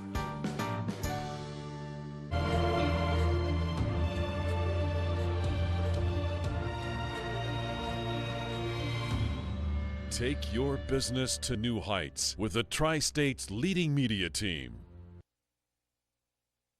When you're injured, you need a team of professionals who can get you back to your game. At Trinity Sports Medicine and Performance Center, Dr. Scarpone and Baker are committed to treating you effectively so you can return quickly and safely back to the activities you enjoy. Trinity Sports Medicine. Our campus bio looks at Milan Pushkar Stadium, opened in 1980, seating capacity of 60,000. That didn't stop more than 70,000 from cramming in on November 20th of 1993 when Miami of Florida was in town, the 11th best home record since 2003, due for $50 million in upgrades over the next couple years. That crown that Mark was talking about will be gone at that time. As we get back to live action here, play action pass. Out to Shorts. Shorts makes a man miss, crosses the 40, picks up a first down to the 39-yard line. And Mark, I'm sure a special place for you to revisit after some great memories here. It is a lot of memories here, and the end zones are now closed. They were open when I was here before, and you can see the hospital, but $50 million in upgrades, I think that means your program's going in the right direction. Shorts gets that first down completion. But what a nice guy to have as a veteran on this team. 45 receptions a couple of years ago, 24 last year after White and Alford took over.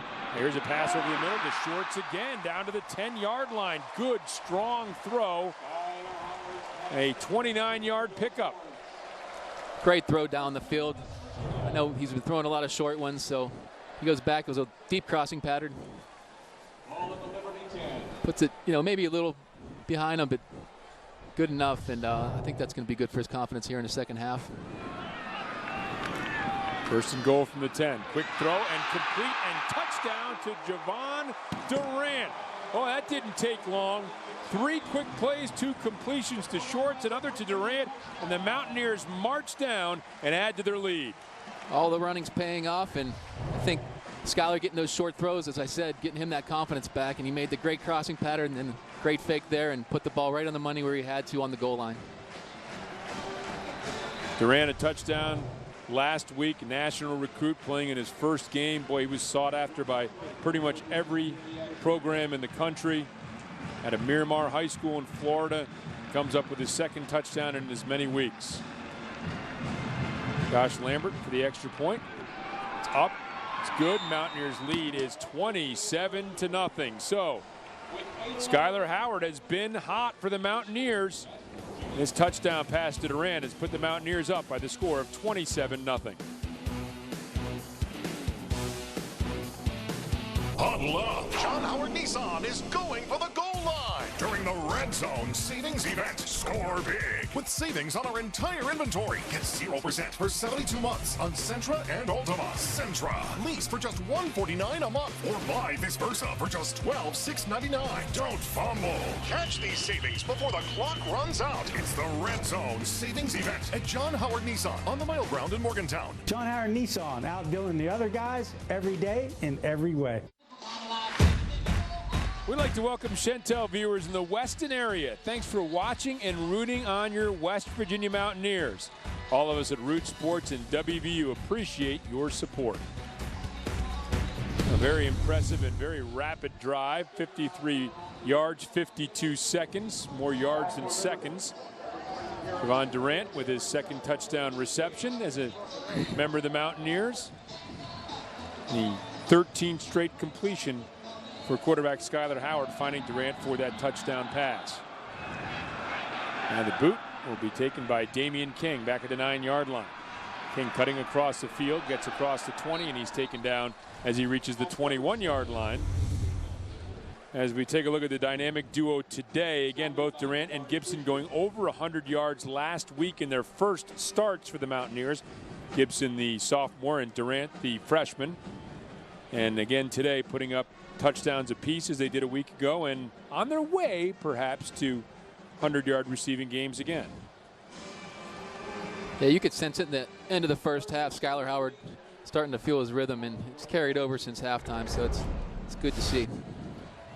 Abner's checked back in at running back for Desmond Rice, getting a breather.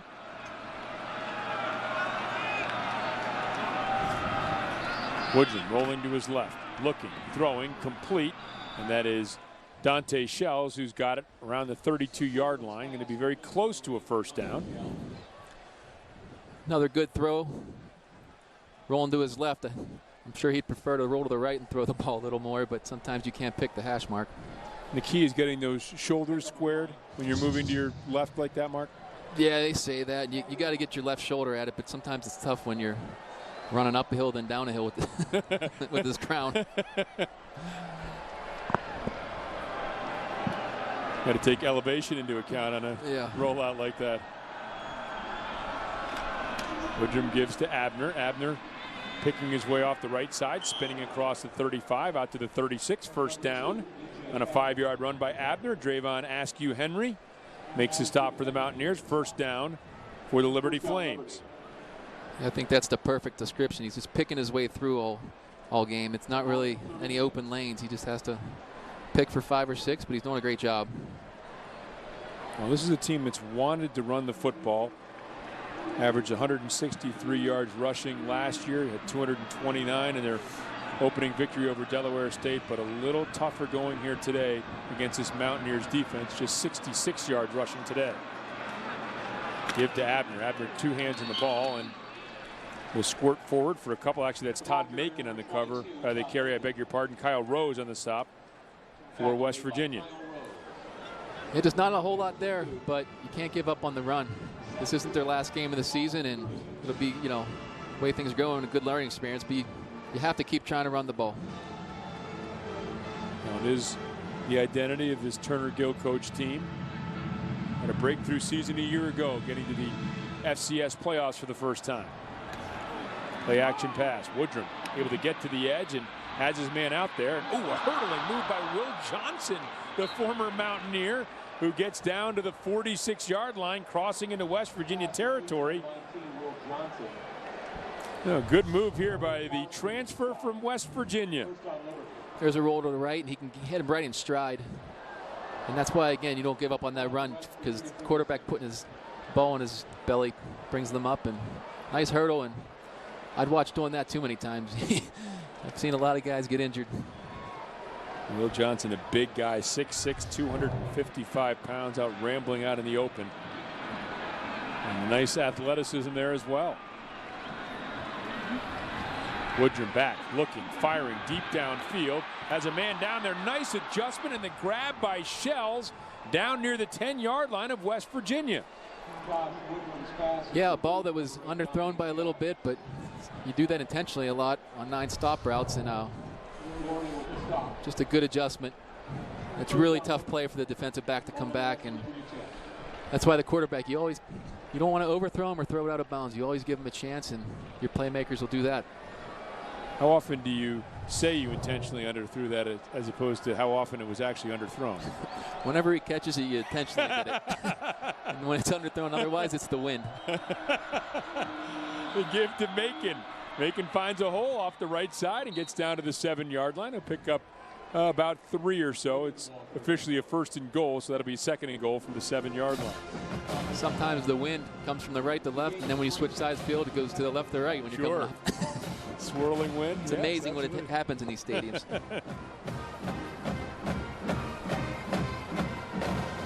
Again, Liberty huddling up. You don't see a lot of teams do that anymore, but trying to get a methodical drive here for a touchdown. They've had some big plays along this drive, and they'd like to get some points on the board. West Virginia then trying to pitch their 2nd consecutive shutout. They haven't done that since 1962.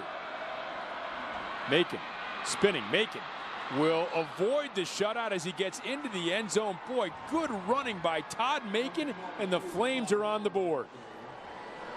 Like you said, West Virginia definitely didn't want to give up any scores to keep that streak going, but you got to give credit to Liberty to keep fighting, get the pass play, and then a nice run play. Todd Macon finding a little spark here. 3rd-string running back. Mentioned that he's a sophomore. They really like him. They just have a couple of guys who have over 1,000 career rushing yards ahead of him on the charts, but Macon gets in, and now Lunsford will come on to try the extra point. Yeah, and if they wanted any chance to come back in this game, they needed a quick score, and that's exactly what they got. 7 plays, 78 yards, 3 minutes, 32 seconds. Here's the snap. The boot is up. It is good, and the Liberty Flames on the board. West Virginia leading 27-7 with 4:35 remaining in the 3rd quarter. After today's WVU game, stay tuned to Root Sports for the Pittsburgh Pirates game against the Milwaukee Brewers. Our coverage starts at 6:30 with Pirates pregame presented by WB Mason on Root Sports, and some good things happening in the NL Central. Cards and Reds had to make up their game delayed by rain last night. The Reds won that, and then they won the regularly scheduled game for today, 5-1. So the Pirates, 3 behind the Cardinals, 2 back in the loss column as they get set to take on the Brewers tonight. And the series will conclude tomorrow. The Pirates a chance still to win that NL Central title. Kick is deep, taken by Shelton Gibson at the goal line to the 10, to the 20, to the 25, hurtling forward, and that is where West Virginia will take over as Gibson tripped up at the 25. You really got to give Turner Gill and his Liberty staff credit for that 3-play drive by West Virginia. Could have pretty much ended this game, but for them to come right back down the field and score that quick, that's a well-coached team over there. The Liberty Flames, again, they've won some Big South Conference championships, but never been to the FCS playoffs. They were a year ago, upsetting #1 Coastal Carolina in the final game of the season to get in. Here's a handoff to Smallwood. Smallwood up the left side, and in pursuit, O'Grady forces him out of bounds at about the 23-yard line. And it was Chima Uzwihe who made the big play mark in that game, a blocked field goal on the final play. Uzwihe's block put the Liberty Flames into the playoffs for the first time, and now ranked 13th in the country. Week 2, and I'm sure that they're doing nothing today that's going to disabuse the notion that they're one of the better teams in the FCS. A completion out to Shelton Gibson, well thrown ball, 11th straight completion for Skylar Howard out to the 47. Another good chunk. You know, it all started in that 2nd quarter, and I think these guys are starting to get in sync. I know Coach Holgerson said it takes a couple years in this system, and I think, the more they play together, the more they're going to keep making these chunk plays. Well, Howard was able to get a couple starts late last season when Clint Trickett had some concussion issues, forced him to actually retire before the Liberty Bowl against Texas A&M. So he did get some time last year. Now stepping up, throwing behind his intended receiver. So there goes the stretch of 11 consecutive completions. Probably beg your pardon, it was 14 straight. It was 14 straight completions. I beg your pardon. So that was quite a string, and that string now over here for Skylar Howard. Probably a good thing that pass was incomplete. There was a safety on the other end of that exchange that would have blown him up pretty good. 2nd and 10.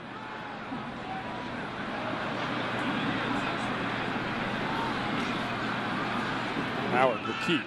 Howard will go nowhere, maybe a pickup of a yard as he's dropped in his track. So another fine defensive play. That was Erwin DeSources on the stop for the Liberty Flames defense. Yeah, it's that read option there. You can keep the ball in the running back's belly or pull it. So it's something that takes work, and give Liberty credit for the stop. An important 3rd and 9 now. Smallwood leaves the backfield, empty set for Howard. Smallwood will head out, trips in the left, 2 receivers on the right for Howard. Liberty's showing right now a 4-man rush. They'll bring 4. And the pass is incomplete, intended for Jordan Thompson out in the flat, and the West Virginia Mountaineers will be forced to kick it away. Brings up 4th down. Yeah, the key is just having the 3rd and 9. You don't want to let them get in. If you're Liberty, 3rd and 2, 3rd and 3, and you get the 3rd and 9, and you're dropping 7 guys back, makes it a heck of a lot more difficult on the offense. O'Toole back to boot it away. 57-yarder. His last time that was downed at the 1. Oh, high, booming kick by O'Toole. And this one will take a sideways bounce and go out of bounds. Another great punt by Nick O'Toole. It'll go out at the 3-yard line. A 49-yard punt for Nick O'Toole. Special teams are key.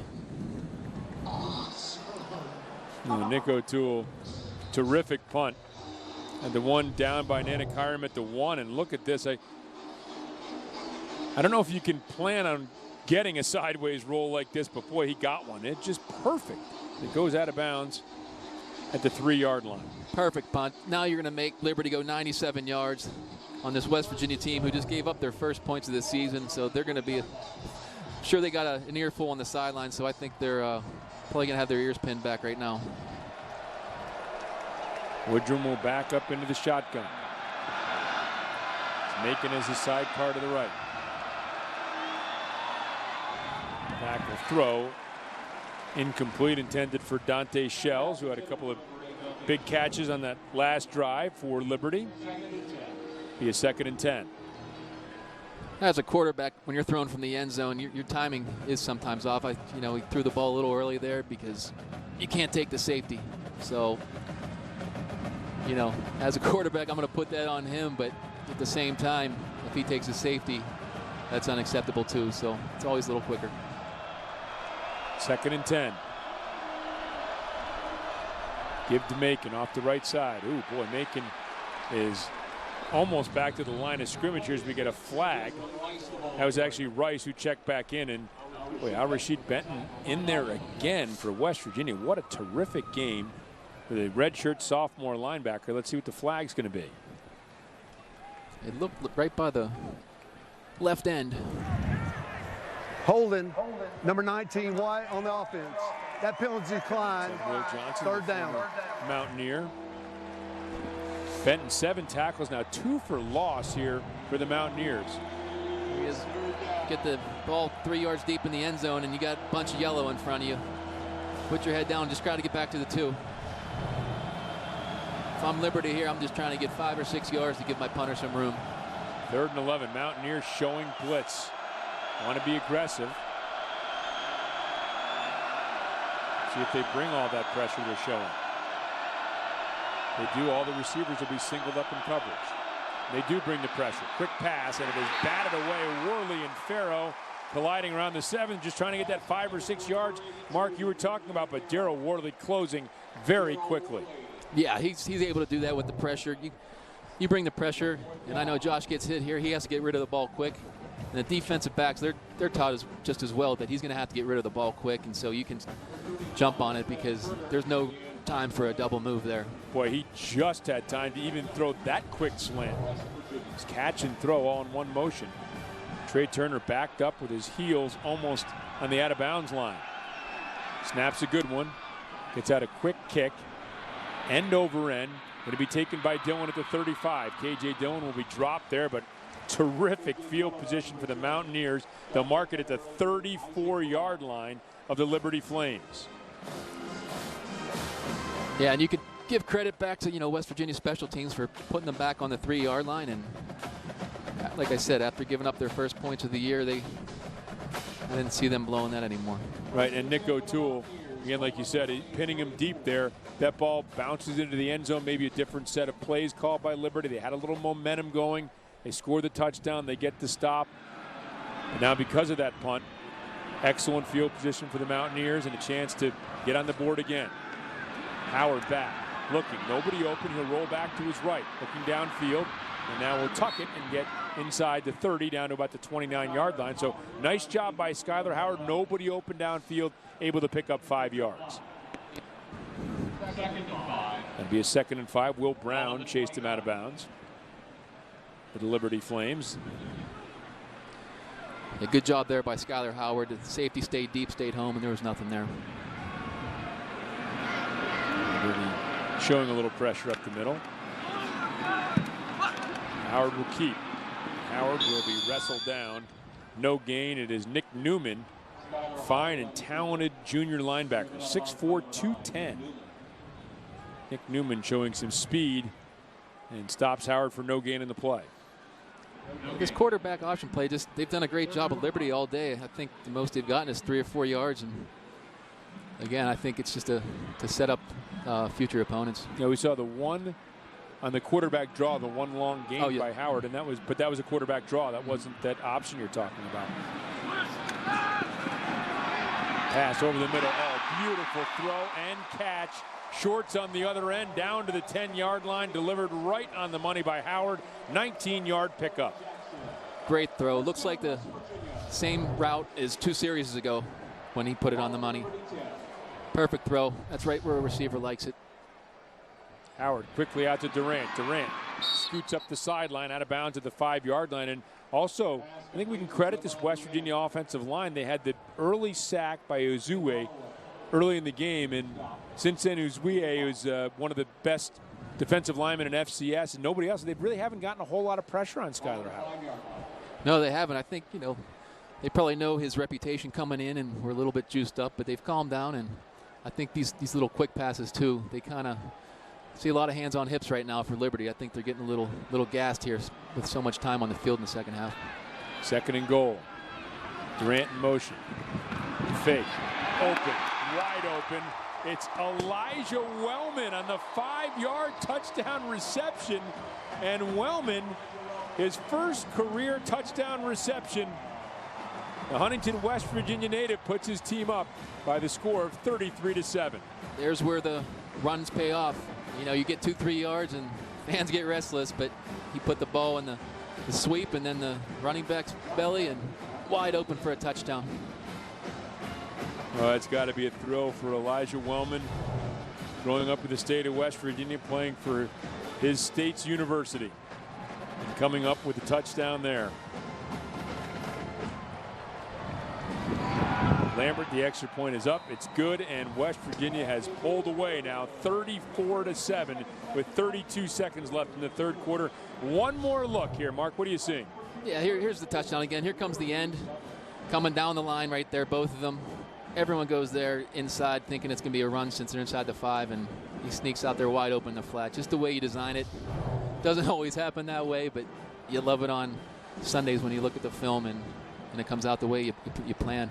Well, you grew up in Pennsylvania, obviously in Pittsburgh, and not too far north from here. But is it special for the West Virginia guys who are from West Virginia to do something here for their home university, especially here at home at Milan Puskar Stadium? Absolutely. You only have so many scholarships, and I know that West Virginia, I think they have 28 or 29 guys on the roster, and obviously they're not all scholarships. So they have a huge walk-on program here, and they take great pride in it. I think the second most is Florida. But we always had a ton of West Virginia guys, and their families are here, and there's something special about this place. So Mike Molinari now will do the kicking off here. He gets a chance to boot one deep. And it's going to be taken in the end zone by Damian King. King across the 10, across the 15, across the 20, and slithers out to about the 24-yard line, which is where the Liberty Flames will take over. We talked about that West Virginia defense, and we had a chance to ask redshirt senior Nick Kwiatkowski about WVU's defense. We have a lot of veteran guys, a lot of guys who've been through a lot since I've came in. multiple coaching changes, different defenses. So we're motivated. A lot of seniors on this defense. So we're happy with what we have, and we're just get better each day and see where we end up. We talked about Tony Gibson. We've mentioned him coming back for another year. Of course, Kwiatkowski, one of the leaders, but 27 letter winners, 16 players on this defense who've started at least one game heading into the season. So this is a very experienced team. Woodrum here on the roll will get out to about the 28-yard line. He'll pick up about 3 or 4. But, Mark, to have all that experience going into the season with 16 separate players who started at least one game, you don't see that very often. And you see why West Virginia is high on what their defensive capabilities are heading into this season. And we'll get Mark's thoughts on that as that is the final play of the third quarter when we return. West Virginia pulling away here in this second half, leading by the score of 34-7 over Liberty. You're watching Wild and Wonderful Athletics on Root Sports.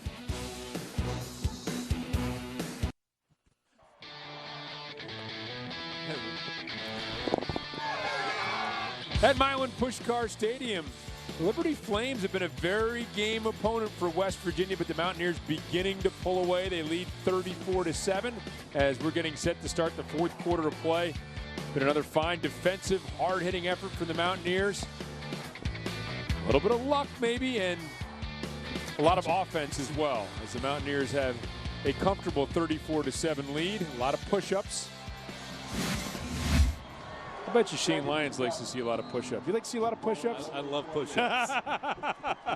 When somebody else is doing them. Yes. The West Virginia Athletic Director has joined us up in the booth as we get set here for the opening play here of the fourth quarter. Passes, beautiful one-handed grab by B.J. Farrow out in the flat across the 45 to the 46-yard line. Let's take another look at that before we get to the West Virginia Athletic Director. Oh, that's a beautiful grab. Great coverage. Nothing you can do about that. Good ball placement.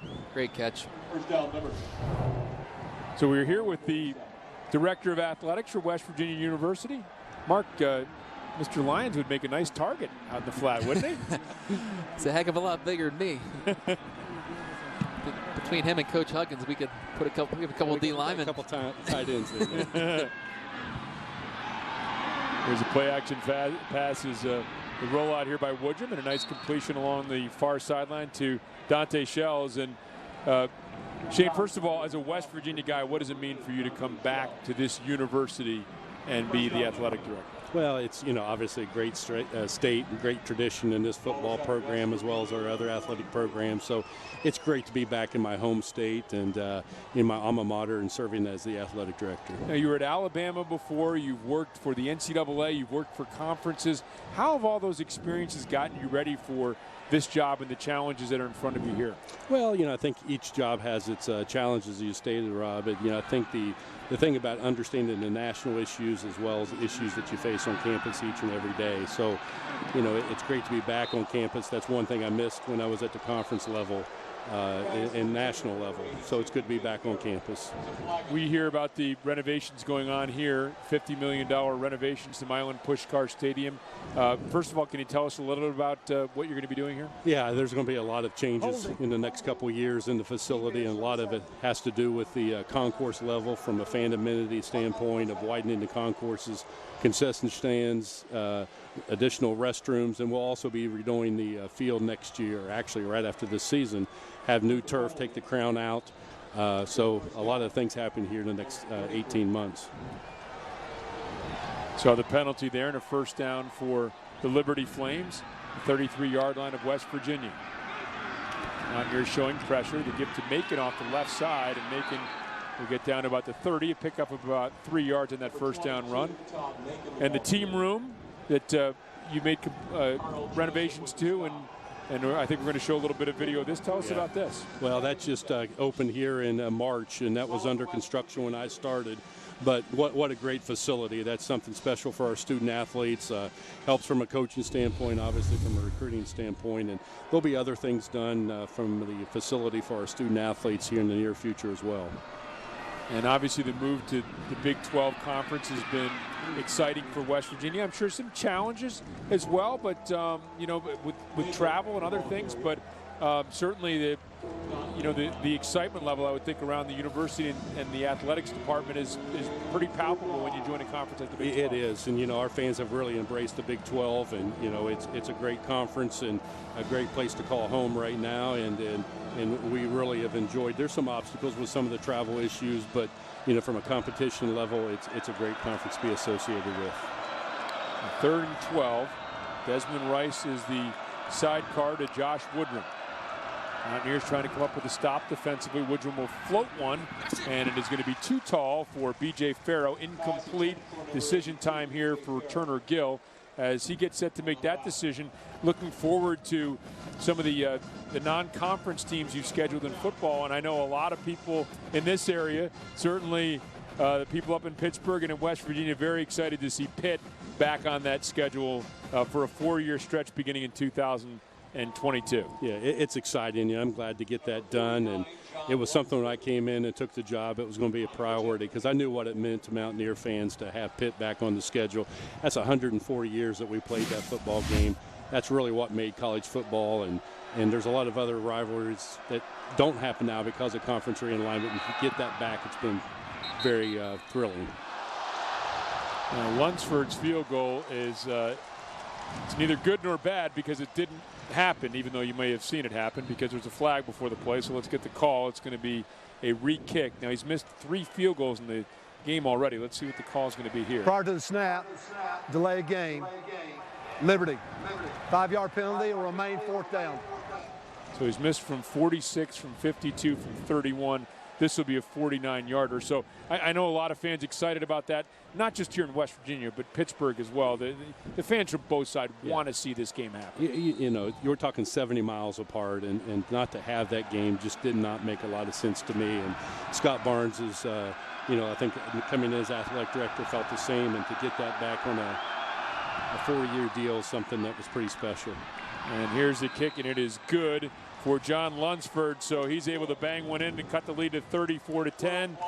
Thanks very much for joining us. Appreciate it. Good luck in the future. Well, thank you. Good to be here. Shane Lyons, athletic director for West Virginia. We'll be back with more right after this. 12:26 remaining, 4th quarter, Milan Puskar Stadium. West Virginia leading Liberty by the score of 34-10. Claims kicker John Lunsford getting set to kick off. 65% of his kicks a year ago resulting in touchbacks. Mentioned he has a very strong leg. He's missed 3 field goals tonight, but none of them because they were short, and one of them was over 50 yards as well, a 52-yard attempt that was wide right. Able to bang that one through, maybe be good for his confidence, Mark, moving forward.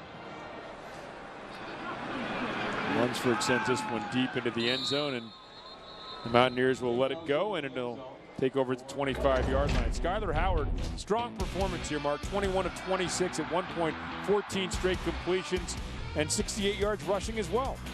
It's great. The last 2 weeks haven't started out that fast, but the way he's come back both weeks is really impressive. I mean, it's not that he's playing bad, it's the expectations are set so high in this system. So for him to be able to bounce back, have a bye week to correct a couple things, and then get into the meat of the schedule, I think Coach Holger's going to be pretty pleased with his performance.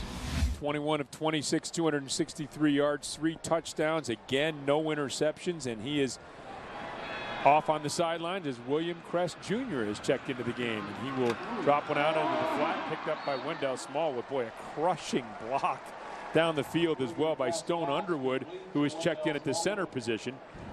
And a nice little flip from Crest out to his receiver, Wendell Smallwood. Yeah, again, just a little flip out to the left. Not that easy of a throw, actually a screen.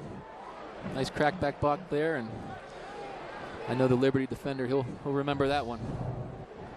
2nd and 3.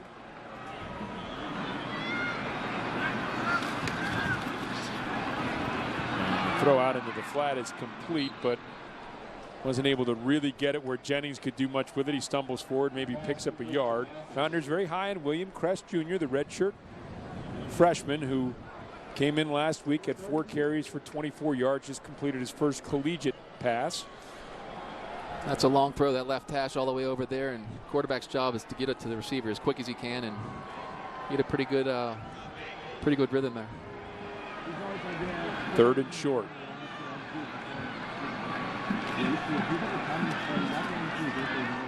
Run off the left side. Smallwood still trying, and this is going to be very, very close. Just has to get to that stripe, and it looks like he's on the stripe, and the signal is first down for the Mountaineers. So good effort by Wendell Smallwood. They've been giving this third, fourth, fifth effort all day, and I think there was a couple first downs early in the first half. The same thing happened, and weight room pays off in the spring and summer. Two receivers to the left, one to the right.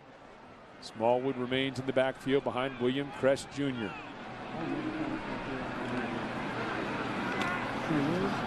Crest will keep. Boy, Crest has nowhere to go. Going to try to cut back and going to try to fight forward and see if he can get back to the line of scrimmage. He can't, as it's Corbin Jackson who comes up on the stop.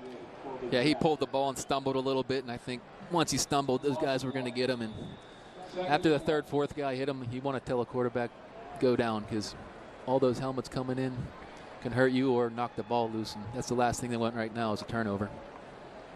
A.J. James, the safety. I think he's kind of gingerly holding that left wrist area.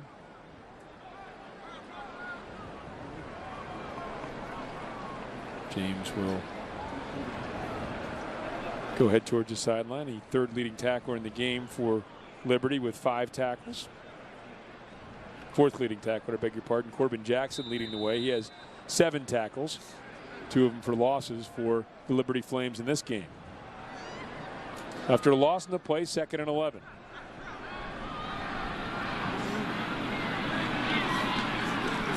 Handoff, left side, Smallwood.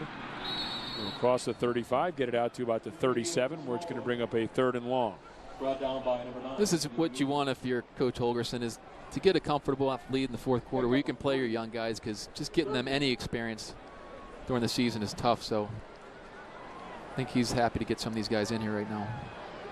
We talked about getting some depth along the offensive line as well. Here's Crest now, called quarterback draw, nowhere to go, and Crest will go down.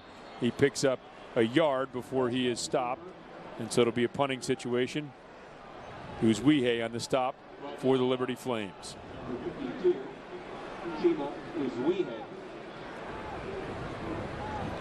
Well, the last 2 punts have been pretty good. I don't know if he can get it down to the inside the 5 heading into the wind here, but he's done a great job today. Good snap throw tool. Spiraling kick. Parker will take it back at the 18-yard line. Makes one man miss, dancing around, and now tripped up from behind, and down he goes.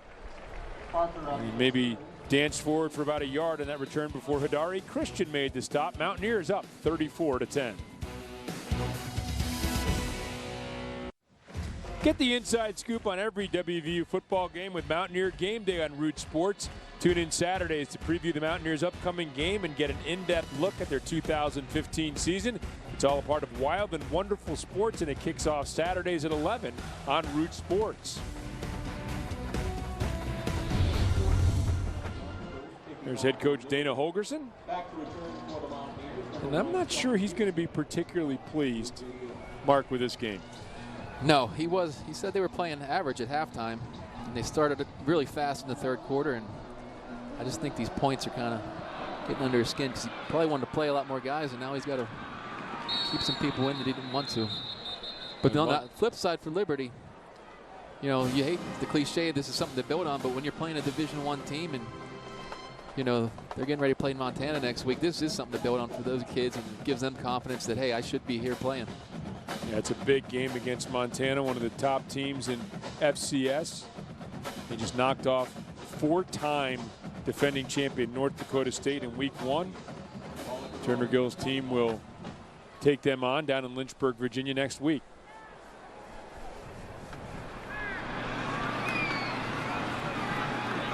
There's a handoff. Smallwood, left side. Smallwood cuts back up. Smallwood staying in bounds, and Smallwood out to the 39. Good hard run by Wendell Smallwood. 14 yards, first down Mountaineers. Good coaching on the West Virginia part, too. You could tell he was coached up to stay in bounds, and good job. High snap for Crest. And Crest will just keep himself And he will be shoved out of bounds, and it's going to be a loss of a few on the play. So obviously the high snap throwing off the timing of that play is Dexter Robbins able to shove him out of bounds. He saved a disaster there. If I'm quarterback and that happened, that was a touchdown for Liberty. And you know what? It'd be a lot closer game right now. So he made a heck of a play there to even get that back to just a 1-yard loss. Well, 34-17, 3-score game, and West Virginia in command. But you're right. I mean, if you want to foresee the worst case scenario, that would have been one of them. Here's a pass out to Smallwood. Smallwood turning the corner, and Smallwood thrown out of bounds over on the Liberty bench as he gets across the 45 and out to the 46-yard line. Really nice pass there. That's not that easy of a pass, and to put it on the money like that, and gives your playmakers, running back, opportunities to, I know it didn't go to the house there, but at least it gave him the opportunity. He didn't have to turn around or slow down. Well, you bring up a good point, too, because that circle route is harder, isn't it, than people think to complete. Yeah, if you're off by 6 inches and the running back or receiver, especially running backs, they're not as agile, have to turn it all, it kills their momentum. Jackie Marcellus has checked into the game. That's him in motion. And he gets the pass out in the flat, catches it. The 45, crosses midfield. Little stutter move, stays inbounds, and then finally collapses. He gets down near the 30-yard line. They're going to mark him out at the 31 after a 23-yard pickup for number 23, Jackie Marcellus, on his first touch of the season. Once again, good throw. Didn't make him turn around. He could keep his momentum, and pretty good catch and run after catch. Marcellus, who's been playing some running back and some slot, giving the Mountaineers some depth at both positions. Gets the ball down to the 31. Out to Jennings. Jennings crosses the 30, gets down to the 29-yard line. Clock stops after the 2-yard game with 6:55 remaining. Gary Jennings, one of these receivers, along with Kayron White, and of course Javon Durant, who has already made his statement that has Dana Holgorsen feeling very good about this receiving corps. They had to replace obviously some very productive receivers. Kevin White, a first-round pick. Mario Alford, drafted by the Cincinnati Bengals. That's a couple of big-time receivers he's had to replace, but feels very good about his young core of receivers. Now here's Smallwood off the left side. Smallwood down to the 15-yard line as he goes for 16 yards on that carry. That's the difficult thing about college. You can't have these kids stay around for 10 years like the NFL, and if you can keep replenishing them, that's a sign of a good program. They get a 14-yard pickup on that run. Here's the give to Russell Shell this time, second back through, down to the 10-yard line. Kieran Green on the stop. Okay, keep getting 6-7 yards. When you're trying to put the game away, that's exactly what your goal is. And it'd be nice to get in here for West Virginia, too, to stop all this talk about the red zone issues. Well, we talked about, Jaron Green, just a junior making that stop. Not a lot of seniors on this Liberty defense. So it's one that, as we talk about programs building to the future, Turner Gill's going to feel pretty good about their future as a defense as we see Smallwood getting close to first down yardage. And looks like he's going to be just short. Erwin DeSource is on the stop. Another 5-6 yards. You get that in the red zone. That's huge. A pretty good job by DeSource moving down the line of scrimmage to make the stop. 3rd and inches.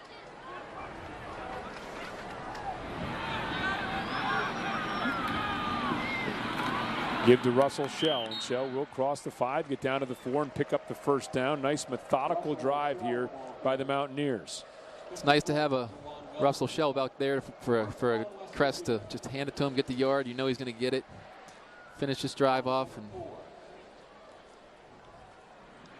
now showing that they can be productive on the ground as well for the Mountaineers.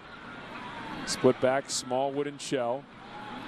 And Crest will keep, and Crest will actually lose a yard back to the 6-yard line. And we were in the meeting with Dana Holgorsen, and he said, what would Mike Leach think with all these running plays I'm calling? Mike Leach, obviously, one of his mentors at Texas Tech, and a guy who loves to throw the football. This is good. The more plays on film, the better. When you're watching film, you're not looking at the score so much or the situation of the game. The plays are broke down into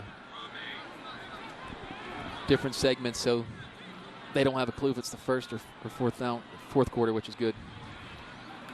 2nd and goal. Give to Russell Shell. Shell trying to bounce it outside. Shell will now cut back and pick up what he can, which is a yard down to the 5 before Avery A.J. James makes a stop. Nice to see James back in. Was shaken up a little earlier in the game. Yeah, it looks like Russell wanted to bounce that. That was his first instinct there, and came back inside, but was a little too late. But fortunately for the Mountaineers, it kept the clock moving. Didn't go out of bounds. Well, West Virginia just sort of slowly huddling here. There's 15 in the play clock as they break the huddle. The play clock not usually a factor for the Mountaineers. Down inside 10. Crest on the give. Smallwood on the touchdown. Wendell Smallwood goes in from 5 yards out. His 2nd touchdown of the game. And the Mountaineers have hit the 40 mark, pending the extra point up 40-17. Great drive by Crest. That's all you wanted. You want to take some time off the clock, get a touchdown, pretty much put the game away. So I think Coach Holgerson's be pretty happy with that drive. And this whole, it's 5 yards on each side. Great blocking. Made one guy miss, which you always expect your running back to, and great play. That was a gaping hole. Now Elijah Wellman will hustle on for the extra point team. 12-play, 75-yard drive. 5-yard run by Smallwood. Took just under 5 minutes. Extra point attempt is up. Extra point attempt is good, and the Mountaineers leading 41-17. 3:36 remaining here at Milan Puskar Stadium. 2nd touchdown run by Wendell Smallwood gives West Virginia a little more breathing room.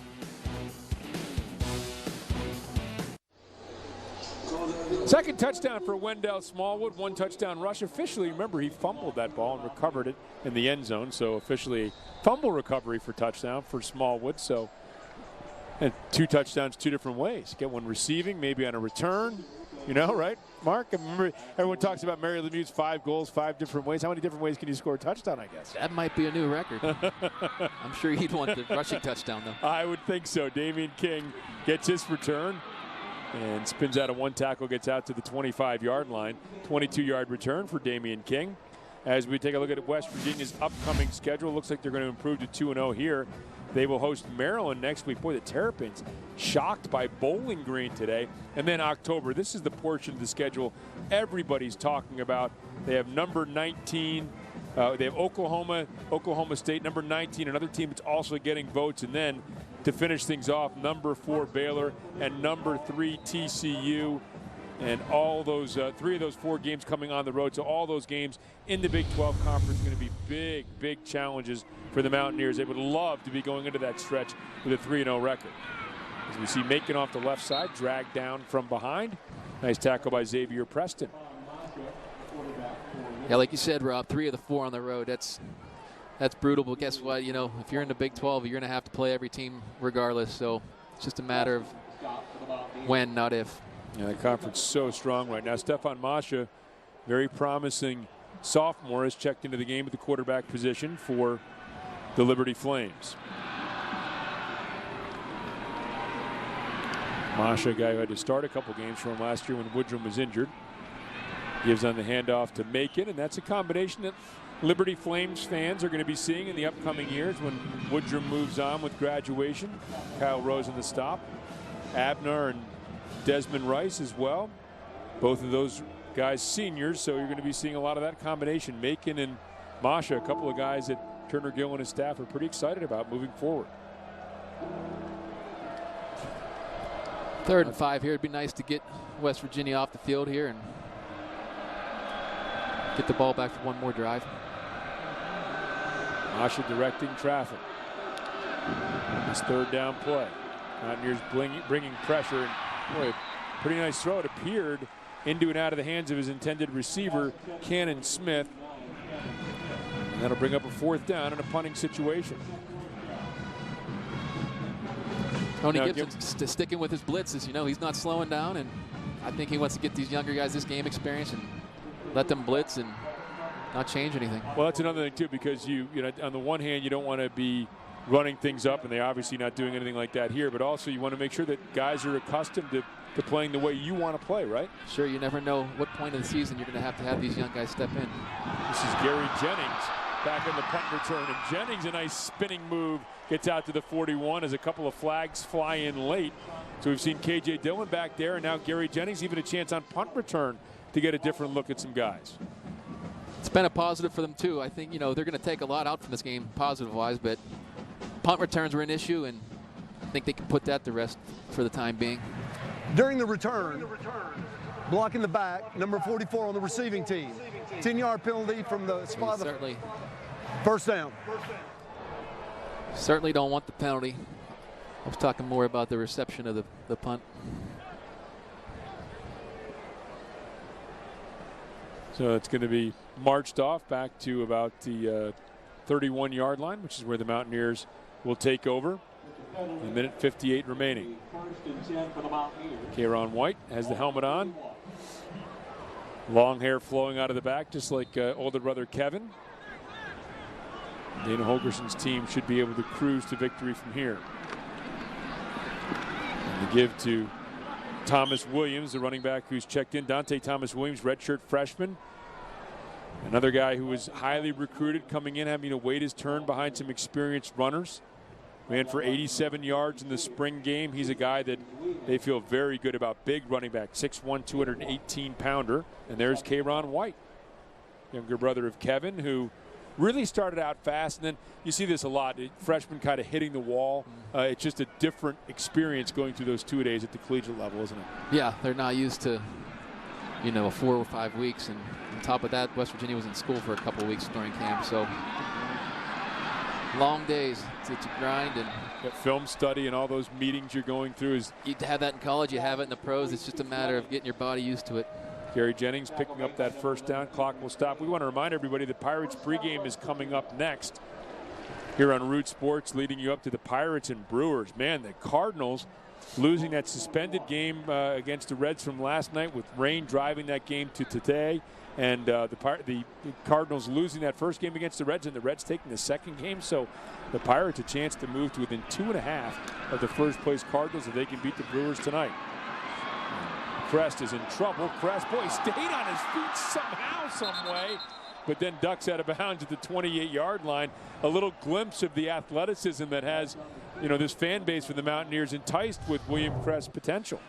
I was just about to say, you don't want your quarterback taking hits like this, your backup quarterback taking hits like this late, but great athletic play. I wish he would have stayed in bounds here, but I think he skirted fate twice and said, that's it, I'm getting out. Should only be another play or two. And that's Uzwihe, whose tackle he stepped out of. Uzwihe, who is tied for the all-time sack lead in Big South Conference history. So that's a pretty good, pretty big player that William Crest made miss there. And we'll see if this is it. The handoff to Jackie Marcellus, going to go straight up the middle, cross the 30, get back close to the original line of scrimmage at the 31. And we'll see if the Mountaineers try to run one more, or if they say that's it. And Dana Holgerson's walking out into the field saying that's it, enough. So the Mountaineers will improve to 2-0 on the young season, taking on a Liberty team that battled into the end, 41-17. So I think, again, Mark, probably something for both of these teams to be happy about. West Virginia to win, Turner Gill and his staff for giving, a very good team that's getting some votes in the top 25, a pretty good tussle here today. Liberty did miss a couple opportunities. They could have been more in this game, but Coach Holgerson wasn't too happy with the first half, but the way they came out in the second half and responded, you got to give the credits to the coaching staff and the players to come out and really take control of the game in the third quarter. Mountaineers improving to 2-0, and let's go downstairs and hear from the head coach, Dana Holgerson, with Dan Potash. All right, Rob and Mark, thank you very much. Well, Dana, at halftime you said that you felt your team was performing average. They put 20 points up on the board. You get 21 in the second half. You feel a little bit better about a grade above average? No, it was very, very. I don't want to take anything away from a win or a quality opponent like Liberty, but it was pretty lackadaisical. I thought it was even worse in the second half.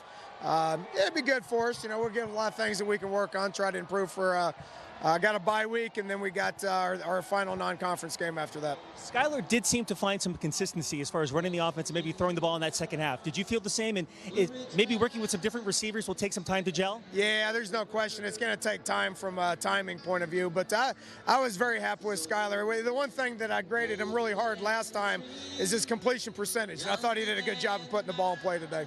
Gator, enjoy the week off. Good luck against Maryland. Okay, thank you. Guys, we're going to try to get Skyler Howard as well. Stand by. And actually, you know what? Hold on. He's coming right now. Hey, Skyler, a win's a win. But I know the first half seemed to be a little bit different than the second half. Did you feel more comfortable offensively in that second half?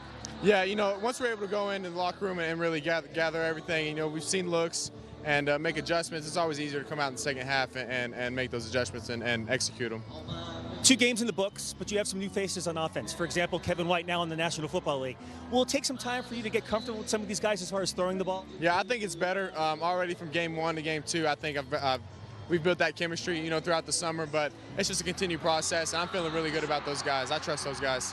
You don't get to pick when you get a week off, but 2 weeks before you play Maryland, how does that help you after 2 games? Maybe take a closer look at some of the things that you're doing and maybe what you're not doing on offense. You talk about those young guys. I think it's a good chance for them to really get in the film room and study these first 2 games and understand how college football works, and we're just going to take advantage of it, and I'm ready to get back to work.